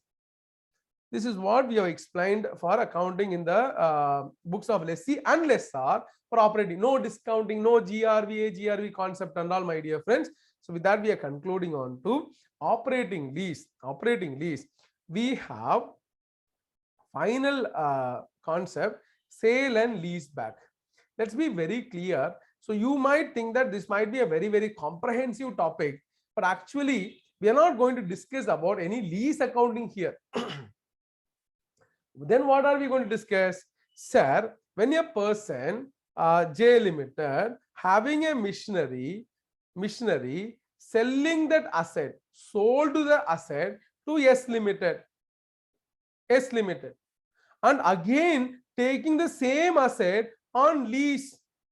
So we call this as sale and lease back. Sale and lease back. Now, when we do like this transaction, my dear friends, you find that physically asset is not moved out of J Limited. Physically, asset is still there. Across the table, the management of J Limited and S Limited prepared two documents. One is called sale document. Immediately, they also signed another document called lease document. So, sale and lease back. Physically, asset is not going out and then coming in and all. It is physically there only. So, I hope you're understanding, all of you. Okay. Now, so we sold immediately, leased back. Now, why do we do this? Now, sometimes it is a genuine financing type, my dear friends. What is that? Now, I actually wanted to give this machinery as a security. So generally, when you say mortgaging an asset and all, we create a document of mortgage, but still ownership still rests with me. So if I don't repay the loan, he still have trouble in selling this asset. But here what happens now, this S Limited does not have any intention to buy this asset and all. I want to take a loan from S Limited by mortgaging my machinery. S Limited will demand, no, I want that machinery to be in my name. Then only I will give loan. It's a type of loan only happening, my dear friends, sometimes. So thereby we feel that it is not at all a sale transaction. So our question is, or our focus is, profit or loss arising from this sale accounting. Accounting for profit or loss arising from this sale, if that sale is resulting into lease back. That's all. So how to account this lease back transaction? You should classify whether it is operating lease or finance lease and go for the normal accounting. So we don't have any extra special accounting arising from sale and lease back. We are going to focus on the accounting for this profit or loss arising from a sale if the sale is resulting into lease back. We feel that and the sale is legally only sale, but substance it is not sale. It is not sale. You have not sold the asset. Like that, the standard feels. Hope you're understanding, all of you. So when the sale we are questioning now, definitely this profit or loss is not genuine. We don't want that profit or loss to be accounted in a particular manner. So focus of this entire topic is what? You should know the learning objective. It is all about recognition of profit or loss from sale of an asset. From sale of an asset, if it is resulting in lease back. Generally, if I sell one machinery, profit or loss is accounted by AS 10. If I sell my building, profit or loss to be accounted as per AS 10, property, plant and equipment, not by AS 19. But if I am selling and leasing it back now, then profit or loss from sale is not as per AS 10. It has to be accounted as per AS 19. Hope you are following this, everybody. Sorry. In this, two-way to situation now. Profit or loss, standard says that sometimes should be deferred and amortized. Sometimes standard says it should be recognized immediately. Such profit or loss from sale of asset should be either recognized immediately in P&L or it is deferred and amortized. Suppose J Limited, who was having this machinery in their books at 5 lakhs, sold for 6 lakhs, We are telling either it is bank account debit 6 lakhs to machinery account 5 lakhs, either to profit 1 lakh, like that you make, or bank account debit 6 lakhs to machinery 5 lakhs and you say deferred profit 1 lakh. So this deferred profit will be recognized in P&L over the period of the lease. We feel it is not at all a profit. Okay, but legally you have created the transaction. You have to account the transaction. We'll apportion this profit over the period of the lease. Like that we are understanding, my dear friends, all of you. Finally, what are we going to learn now? When profit will be recognized immediately, when it will be deferred. That's all. Deferred and amortized. Deferred and amortized. Now, it will go to balance sheet first, then little by little portion will come to P&L. Recognize immediately. Now, entire profit or loss directly coming in P&L. This is the understanding, my dear friends. Our two-way to situation now. When it is recognized immediately, when it is deferred and amortized. That is what we are going to learn. Shall we proceed? Let's fix our learning objective very clear. Then it becomes so simple, my dear friends. Shall we?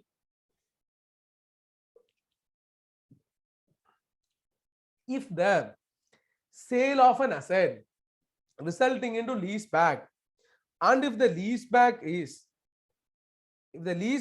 finance lease, then you only think finance lease now.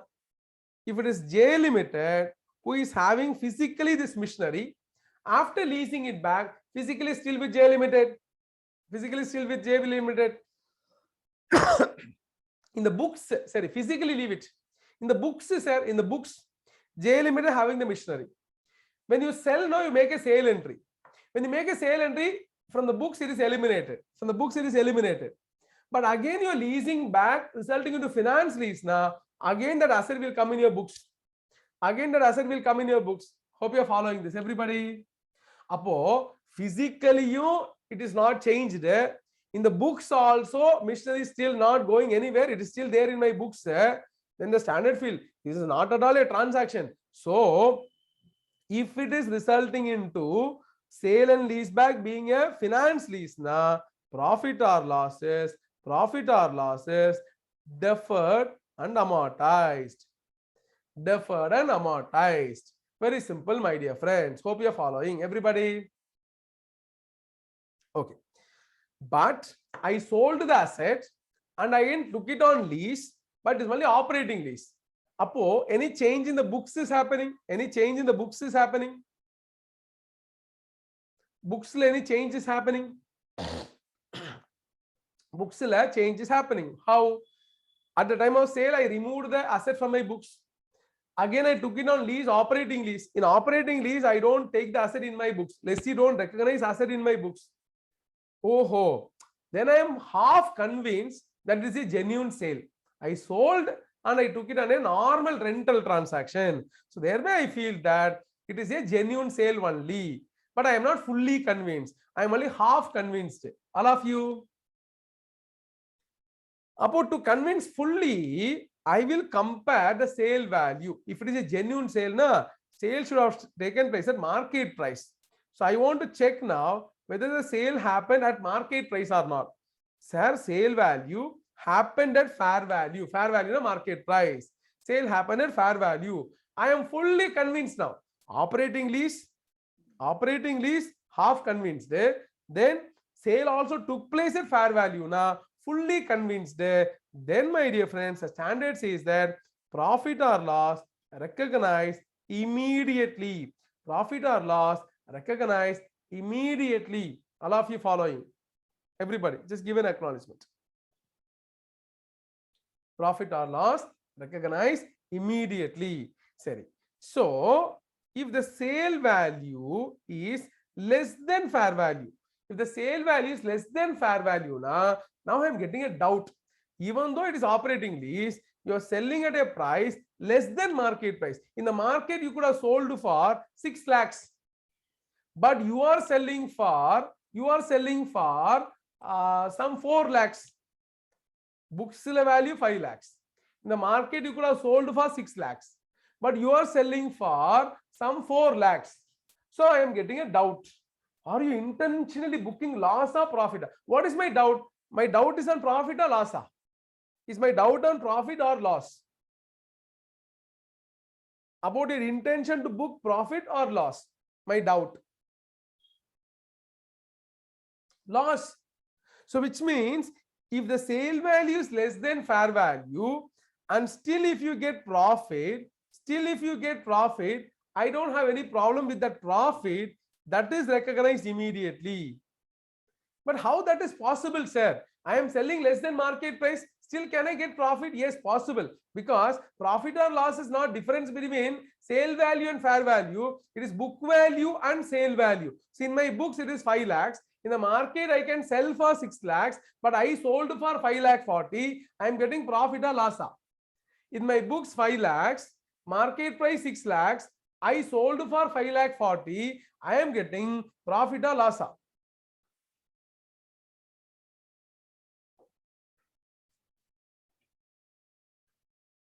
In my books, 5 lakhs.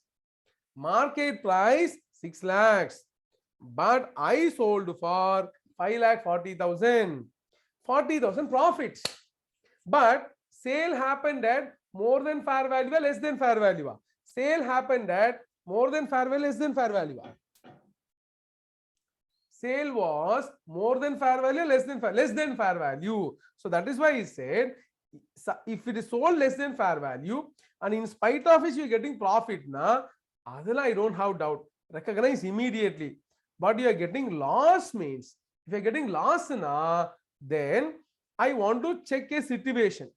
Whether this loss, you're knowingly incurring this. You should not have incurred this loss, but you're incurring this. No. Is there any adjustment in future? What is that? If this loss is going to be compensated by future concessional lease rent, if the loss is going to be compensated by concessional lease rent, I'm not understanding it, sir. What is this? My dear friend, when the market price 6 lakhs, you are selling for 4 lakhs now, you're incurring a loss. Now, subsequently, you took the asset on lease. In market, I have to pay lease rent of 60,000. But this person is offering to me at 40,000. So then what we are understanding is that, sir, 60,000 rent is what normally I should have paid, but I am paying only 40,000 rent. So subsequently, I am getting some compensation in the form of rent for the loss I have incurred.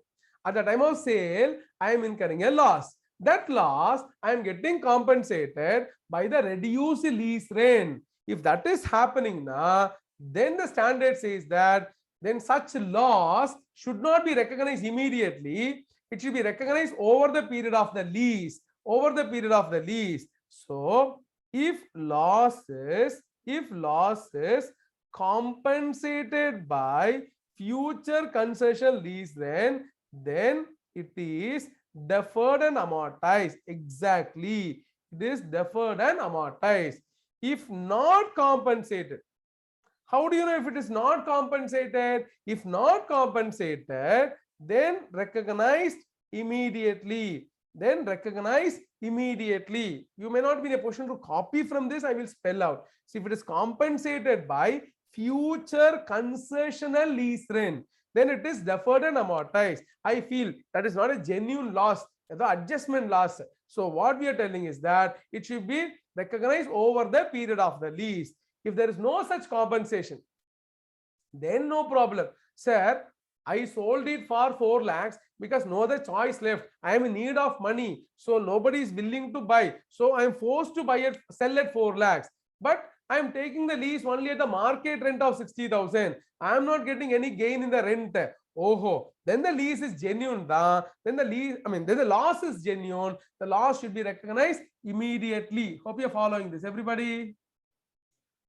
So what are we discussing, sir? Sale and leaseback. In sale and leaseback, what are you discussing, sir?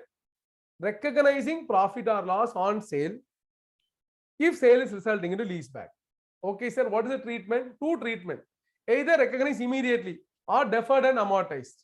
Okay, sir, when it is recognized immediately, when amortized?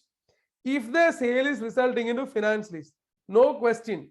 Whether sale at fair value or more than fair value, no question only. It is always deferred and amortized. Deferred and amortized. But if it is operating lease, I am half convinced. Remaining half, I want to check these values. If the sale is happening at fair value, then profit or loss recognized immediately. I am fully convinced. But sale is happening less than fair value.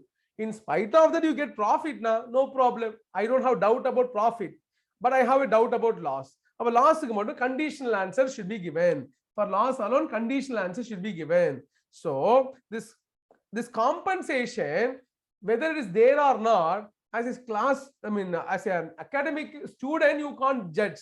I want you to give conditional answer. In this situation, loss comes now, you should provide conditional answer. What is that? If this loss is compensated by the future concession lease rent, then deferred and amortized. No compensation, recognize immediately. Hope you are following this, everybody.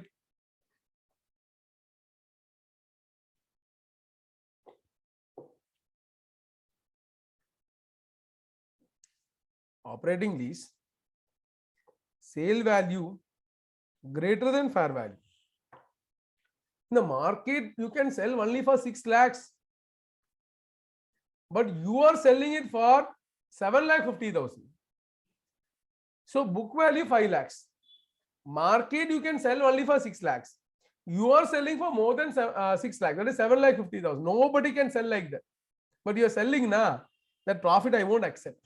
What is the scenario? Here, my doubt is on profit or loss. My doubt is on profit or loss. Profit. So standard says that entire profit you need not defer, entire profit you need not defer, those profit realized over and above fair value, deferred and amortized, profit up to fair value, recognize immediately. So my dear friends, so here the standard says that profit above fair value, deferred and amortized. Profit up to fair value, recognize immediately. Which means in my example, when I say book value 5 lakhs, market price 6 lakhs, sold for 7 lakh 15, no doubt total profit is 2 lakh 50,000. Total profit is 2 lakh 50,000. Out of this 2 lakh 50,000, how much is recognized immediately and how much is recognized later? Can you see me?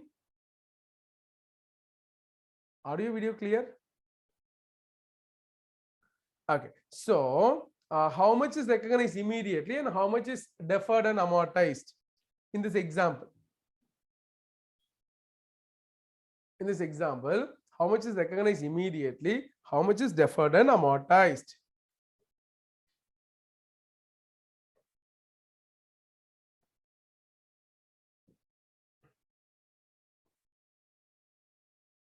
Yeah, book value 5 lakhs, market price 6 lakhs, sold for 7.5 lakhs. Sold for 7.5 lakhs. So I understand total profit is 2.5 lakhs. Total profit is 2.5 lakhs. Apo, we understand sale is more than market price. No, more than fair value. This is fair value. Market price is fair value. So thereby profit up to this, that is 1 lakh exactly, immediately. Very, very good. And 1.5 lakhs will be deferred. Hope you are understanding this. All of you.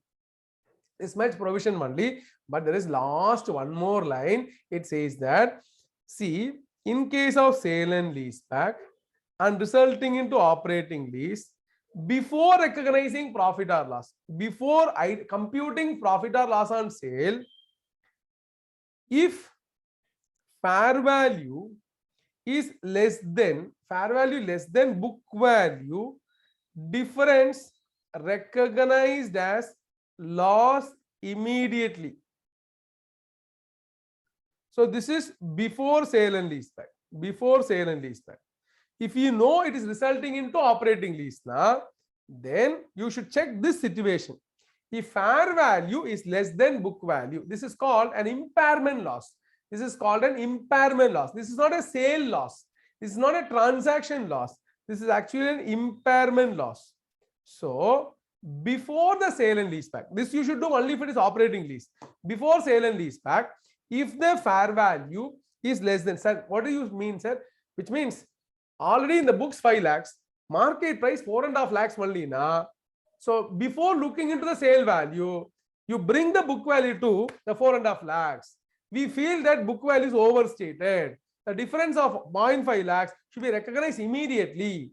Then only you should discuss about the profit or loss on sale to be deferred and amortized or not. So before sale and lease back, if you find that book value is overstated, then the difference, market price only 4.5 lakhs, book value 5 lakhs, then the difference of 0.5 lakhs is recognized immediately, my dear friends. All of you. Okay, in our situation, I am telling you, book value 5 lakhs, market price 4.5 lakhs, sale value 7.5 lakhs. Now tell me, what is that? This is sale and lease back, operating lease. So what is to be recognized immediately? What is to be deferred and amortized? You tell me in this situation.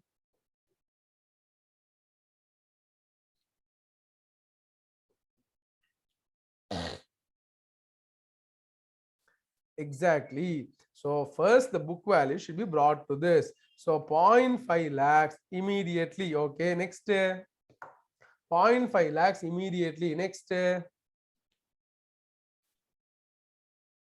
Very good. Super. Yes, Jamshid. So You have identified it correctly. So 3 lakhs is deferred and amortized, because now the profit is not 2.5 lakhs. The moment you have recognized a loss, book value only has become 4.5 lakhs, and you sold for 7.5 lakhs. So which means it has the profit is 3 lakhs, that is deferred and amortized. Perfect. Very, very good. Apo, just question number 6. Orally only we will do. Let's not do that in detail presentation and all. You sold machinery having WDV of 40 lakhs to I for 50 lakhs. Okay. Apo, we understanding book value 40 lakhs, sale value 50 lakhs. Sale value 50 lakhs. Lease back is operating lease. Comment if sale price is equal to fair value. Oho, fair value 50 lakhs. Fair value 50 lakhs. First, before computing profit or loss, and the last line we told, no, that is there or not, you should check. That is fair value. Is it already less than book value? No. Apo, no problem. So you can directly compute the profit or loss. So what is that we are getting? What is that we are getting? We are getting a profit of 10 lakhs.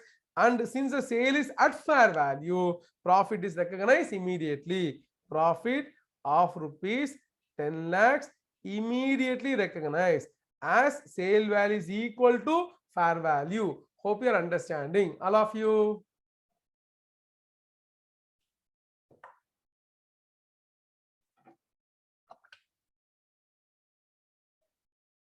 Situation 2. Fair value is 60 lakhs. Fair value 60 lakhs. Oh, fair value 60. Yeah. So book value 40. Sale value 50. Fair value 60. Oh, sale value is less than fair value.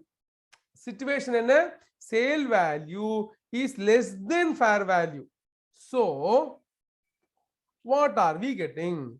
Sale value less than fair value. Priyadashni, I think you got the profit as 20 lakhs, but the profit is only 10 lakhs here. Profit is always difference between book value and sale value.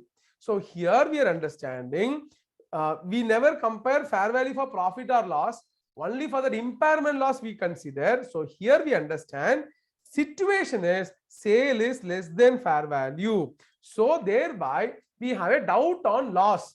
Doubt on loss now, but we are getting profit. Oh, so profit of 10 lakhs immediately. Profit of 10 lakhs immediately recognized. Hope all of you understanding the situation. Everybody. Situation C. Fair value 45 lakhs. Sale price 30 lakhs. 38 lakhs. Okay. Book value 40. Fair value 45. Sale value 38. First, do we have any loss before sale and lease back? No. Sorry. Sale is at again less than fair value. Sale is less than fair value. Sale is less than fair value. Yes. And we are getting what? We are getting what? Sale is less than fair value. Doubt loss. Now let's see what we are getting.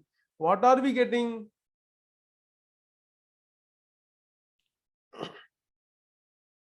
How much loss? How much loss we are getting?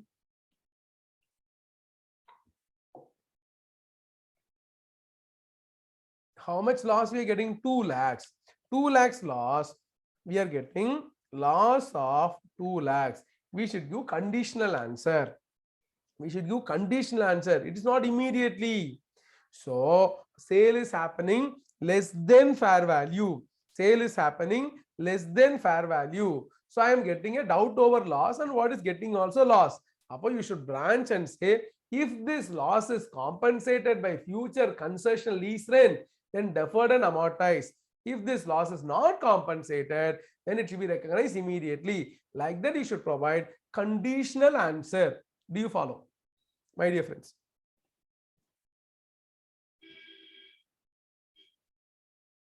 Yes. So situation 5, fair value 46 lakhs.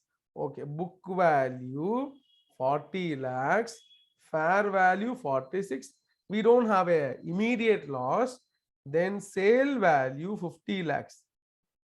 Sale is more than fair value. Sale is more than fair value. So, super. So, first of all, we understand total profit is 10 lakhs. Profit is always difference between sale value and book value. So, 6 lakhs, 6 lakhs, immediately 4 lakhs deferred. 6 lakhs, immediately 4 lakhs deferred. This was an examination question. 4 lakhs deferred. Very good. Now, finally, we have fair value 35 lakhs. So, book value 40 lakhs. Fair value 35 lakhs. Sale value 39 lakhs. So, F situation answer. F situation. So, here on the last point application comes. Before sale and lease back, as fair value is less than book value, difference of 5 lakhs, loss recognized immediately. So book value should be brought to fair value. Next, 4 lakhs profit deferred and amortized. 4 lakhs profit deferred and amortized. Hope you are understanding this, all of you. Another lengthy standard or 7 hours standard we have completed in 2 hours time. So hope you got a base understanding about this standard, my dear friends.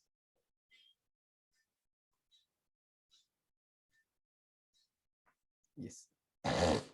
Now, with whatever time left, we'll discuss AS 29, my dear friends. Accounting standard 29. AS 29. Yeah, thank you, Bob. So it is AS 29, which deals with provision, contingent liability, and contingent assets. My dear friends, the standard deals with these 3 components. So provision is a liability. The standard first starts a discussion about provision as a liability measured by using substantial degree of estimation. In fact, I've given some notes. I don't know whether it is shared it to you. So it is a provision, my dear friends, is a liability that is measured only by using substantial degree of estimation, which means a liability which is estimated is what we call it as provision. So provision is not something that completely different from liability. So only a thin margin of difference exists between a normal liability and a provision. Liability means money payable but accurately measured. Provision means that is also an obligation, money payable but measured by estimation, but involves estimation. So the standard states that first define what is liability also. Standard actually defines liability, and by combining the requirement of provision and liability, it states conditions to be satisfied for creating provision. So conditions what and all now? You can recognize a provision when you have a present obligation from past event. It is probable that outflow will be required. Outflow of some resources from the business is required. Adukku it is probable, which means more likely than not. More likely than not. Reliable estimate can be made. Though we say estimation, it should not be some guess number. It should be more or less equal to actuals.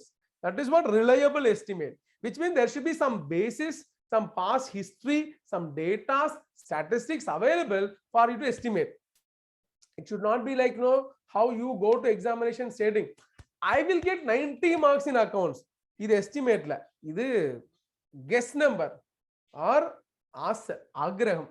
So only when you return the examination, read the question paper, then after coming out you tell some marks. No, that is what we understand as estimate. So estimate can't be some guess number, my dear friends. So it has to be a reliable estimate has to be made. So for that, some base should be available for making estimate. If all these three conditions satisfied, then you can create a provision, my dear friends.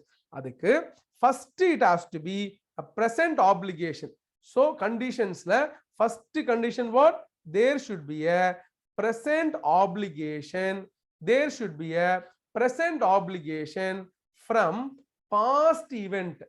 From past event. Present obligation from past event. For that, the standard clarifies few points.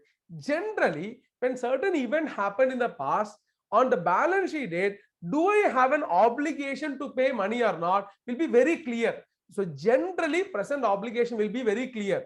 But sometimes I'm not very sure I have an obligation or not. Somebody is asking for 5 lakhs from me as a compensation. So do I have an obligation to pay him or not? I don't know. Then the standard says that, okay, then look into the probability of the obligation. If it is probable, then it is present obligation. So standard clarifies that if obligation is probable, then it is considered as present obligation. Sir, can you give an example? Yes. So what happened is that some company have filed a case against us claiming damages of some 50 lakhs. They have filed a case. I got a court notice. Then I'm checking with my legal counsel, my lawyers. My lawyer says that there is a chance. So this is not certain that we have to pay, but there is a chance. Then I'm asking the percentage. So there is 60% chance we will lose the case. They are telling 60% chance we will lose the case, which means what? 60% chance that I will get this obligation. 60% chance that I will get this obligation. 40% chance I won't get this obligation. So in that case, my dear friends, the standard says that it is present obligation. It is present obligation if the obligation is probable. The term probable means more likely than not. More likely than not. Suppose my legal counsel was saying that it's a 40% chance we will lose the case. 60% chance we will win the case. Oh, 60% chance will win the case now. It is more likely that I will not get this liability. In that case, it is not my present obligation. Hope you are following this. Bad debts, no. Bad debts is never coming into the ambit of the standard. Provision for bad debts will not come into the ambit of the standard. Why now? Here we say provision means some outflow of economic resources. Some outflow of economic resources. Bad debt is a loss from a particular asset which has been dealt as per AS4 and not as per this standard. So AS29 provision means you have some outflow of economic resources. So even though AS4 that deals with contingencies and events occurring after the balance sheet date, even though we say contingency segment has been shifted to AS29, but some portion of contingencies called contingent loss and contingent gain still dealt as per AS4 only and not as per AS29. So 29 la obligation to pay money to somebody alone considered, my dear friends. All of you. Okay.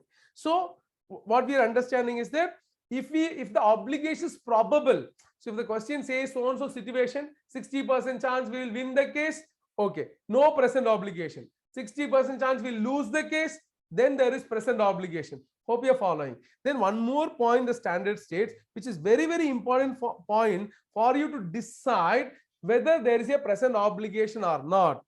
Obligation considered as existing, considered to exist only if it exists independent of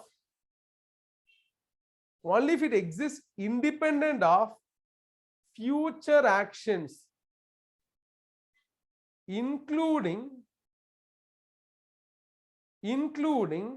future conduct of business, including future conduct of business. This is very, very important point in decision, because many students have confusion. They memorize answers in relation to this standard. But if you understand correctly this paragraph, then the standard becomes such a simple exercise. For example, my dear friends, see, we have been asked by the government to fit a smoke filter in our factory. We are a manufacturing company, so we are causing some hazardness to the society, economy. So the government is asking to fit a smoke filter. The order date 1/7/2021 order. They are telling that you should fit the smoke filter. You should fit the smoke filter before 30th June 2022. So order is 1st July 2021, but they are giving time limit of 1 year, because the smoke filter cost is 5 lakhs. So they are giving us 12 months time for to fit a smoke filter. Before 30th June 2022, all of you should fit a smoke filter. Like that, for certain manufacturing company, government is placing an order. Now, what happens is that by 31st March 2022, when I prepare my balance sheet, time limit expired and get a time limit not expired, time limit not expired. Now, should I create a provision for this 5 lakhs? Should I create a provision for 5 lakhs that is the expenditure to be incurred for smoke filter? So far, I haven't done. So far, I have not done. So far, I have not fitted the smoke filter. Should I create a provision? Should I create a provision? Please tell me, my dear friends. So why is that I need not create a provision?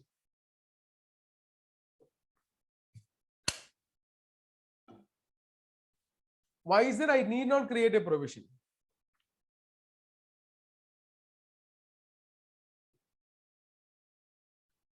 My dear friends, actually no provision is required. No provision is required. That is correct. But why is there no provision required? Because that is dependent on future actions. So you should not give the reasoning as time limit not expired. Suppose here you are telling, sir, no provision. That's true, no provision. Now what about 31st March 2023? 31st March 2023, I am preparing my balance sheet. There do we require provision? Still I have not spent money for the smoke filter. 31st March 2023, where the time limit was only 30th June 2022. By 31st March 2023, should I create a provision of this 5 lakhs by this date? On the date, fine, no provision. What about 31st March 23? Should I create a provision for this amount? 22 not required. That's okay. 23, 23.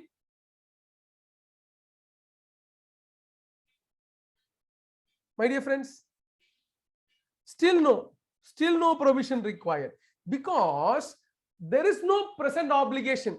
Why there is no present obligation? Because it is depending on my future conduct of business. Now suppose, my dear friends, I have not fitted smoke filter by 31st March 2023. Government is asking in April, see, you are not fitted the smoke filter. Okay, so fit the smoke filter. I am telling that in April we are closing the factory. We are closing the factory by 2023. Can the government force me to fit a smoke filter, then close the factory? So it's like absurd. So I am going to demolish my factory. Government says that no. Follow 21 order, fit a smoke filter, then you demolish. Like that we can't tell. Suppose government says every building should have a solar panel, and one building is going to be demolished. Government can't tell that first fit solar panel, then only you should demolish. Like that they can't tell. Hope you're following this. So which means that expenditure is dependent on my future conduct of business, future going concern of the business. So there is no present obligation. But by 31st March 23, I may have to create provision for fines and penalties for breach of that order. Fines and penalties for breach of the law, regulation. But 31st March 2022, no provision at all. 31st March 2023, no provision for smoke filter, but I may have to create a provision. Even if I say that I'm going to close now, but fines and penalties required because already a breach of law have taken place. Hope you're understanding this, everybody.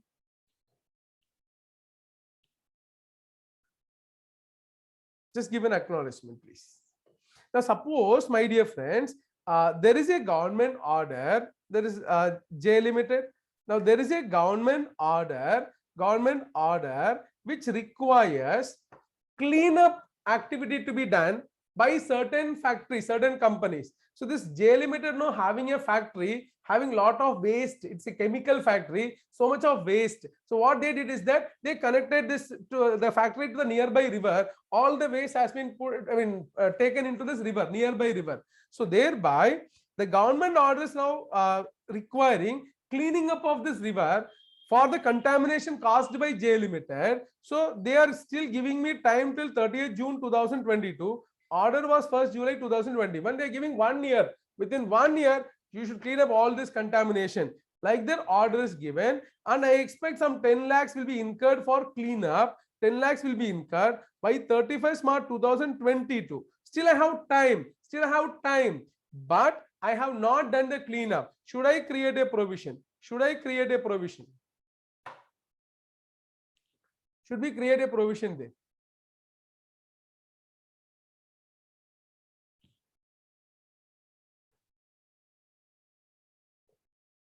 Should we create a provision?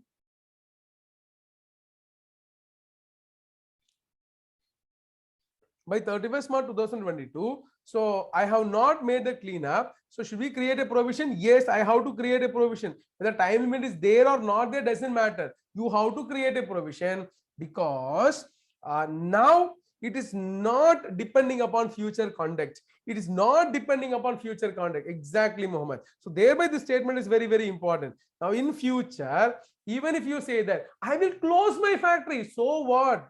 You're contaminated already. I'm going to close my business overall. So what? Clean and go. So thereby it's past. So there was a past event which gives you present obligation irrespective of future conduct, which means an obligation which will exist only if you exist in future. Then that is not your obligation. Tomorrow I will live. So thereby how to make payment. That is not today's obligation. Whether you live or not, you have to make this payment in future. Then that becomes a present obligation, my dear friends. So present obligation is considered to exist only if it exists independent of future conduct of operations, future going concerns, etc. Then only it is present obligation. Otherwise, it is not present obligation. Hope you're understanding this, all of you. So in this case, provision is required for the contamination, but other one it is not required because it depends upon. Similarly, no. So suppose if you're an aircraft company, so there is a regulation stated all the aircraft has to be overhauled, inspected and certified once in 3 years. Overhauled, inspected and certified once in 3 years. So all the aircraft. So suppose I'm at the end of year 1.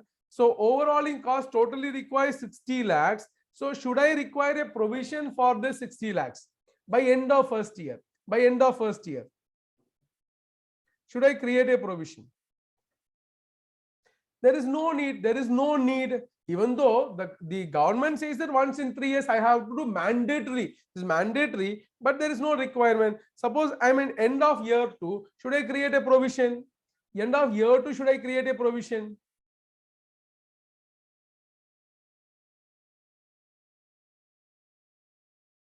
End of year 2, no provision. What about end of year 3? End of year 3, third year end. Third year end balance sheet I'm preparing.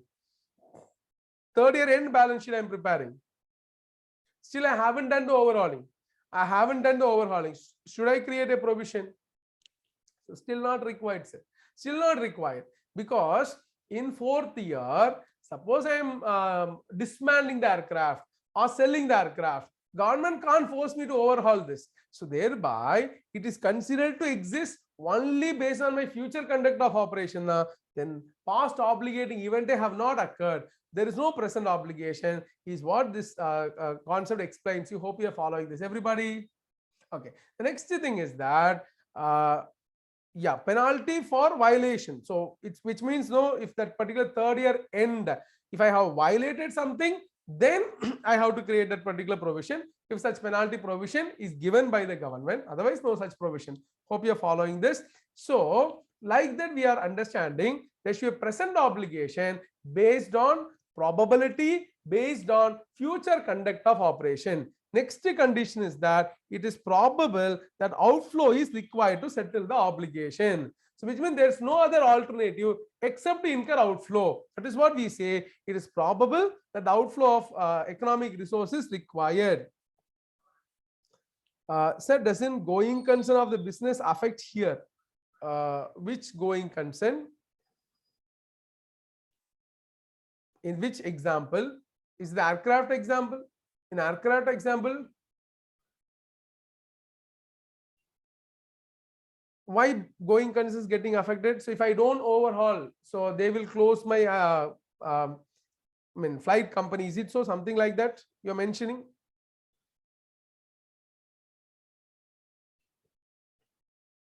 I am not telling you that I will not have going concern. I will not have going concern. That is different. So a friend is asking like this. I told no that if the aircraft I'm going to dismantle, etc., then there is no need for expenditure. I'm not assuming that I will. The point is that this expenditure will exist only if I am having going concern, only if I have future conduct of operations. So accounts, I assume going concern does not give a guarantee that I have to continue business, my dear friend. So the point what we are telling is that to decide whether you have today obligation or not, that depends upon, it is absolute independent of your future existence. Absolute independent of your future existence is what we have just conveyed. Purely to decide today you have obligation or not. So next step, it is probable that outflow of economic resources required. Reliable estimate can be made, means some data should be required. The example that was given here for this third point was like this. Say we are a company, a catering company, so providing food to a function which is attended by 10 lakhs people. So 10 lakhs people, and whoever consume this food poison, admitted to hospital. Now there is so much of cases pending against this company. Now there is a present obligation. Our legal counsel says yes, definitely you have to pay a lot of compensation. Now does the outflow of economic resource required? Yes, outflow of economic resources required, but this is the first time it happened. So thereby we don't have any basis for estimation. How much amount we have to spend, we don't know. In that case, we may not create a provision. We will just mention that in the notes. We call this as contingent liability. Contingent liability. Hope you are following this. So imagine, my dear friends, a nuclear power plant company. So what happened? Suddenly some damage happened to the nuclear power plant, and one village itself is affected. So Bhopal gas tragedy. So they can't create a provision because they never had a tragedy before. So there is no reliable estimate that can be made. Hope you're following this, everybody. So such situations, we don't have data for estimation. Then also, even the other two conditions satisfied, we cannot create a provision. For provision, all the three conditions should be satisfied. So if it is not provision, then it is a contingent liability. Contingent liability, my dear friends, arises because of three situations. One is possible obligation. Obligation is not present. Obligation is possible. It's not probable. It is possible. Our legal counsel says that 60% chance we'll win the case. Now there is a 40% chance we will lose the case. That is called possible obligation. Then present obligation, but outflow not probable. Present obligation, outflow probable, but estimate could not be made. Like the three situation contingent liability. Contingent liability should be given in the notes, should not be there in the balance sheet. Contingent asset it should not be there in the notes, it should not be there in the balance sheet also. It will be disclosed in the report of approving authority. It is disclosed in the report of approving authority. Mostly some case study type question can come from provision, contingent liability, contingent asset. So there are some 10 examples which is there in the pronouncement. Normally pronouncements module will be ignored by the students, but at least for AS 29, in the pronouncements, in the text of AS 29, backend we have 10 different case studies. Go through all those case studies. So generally accounting standard people read from module 1 alone, but AS 29, these 10 case studies you can read from the pronouncements book. So now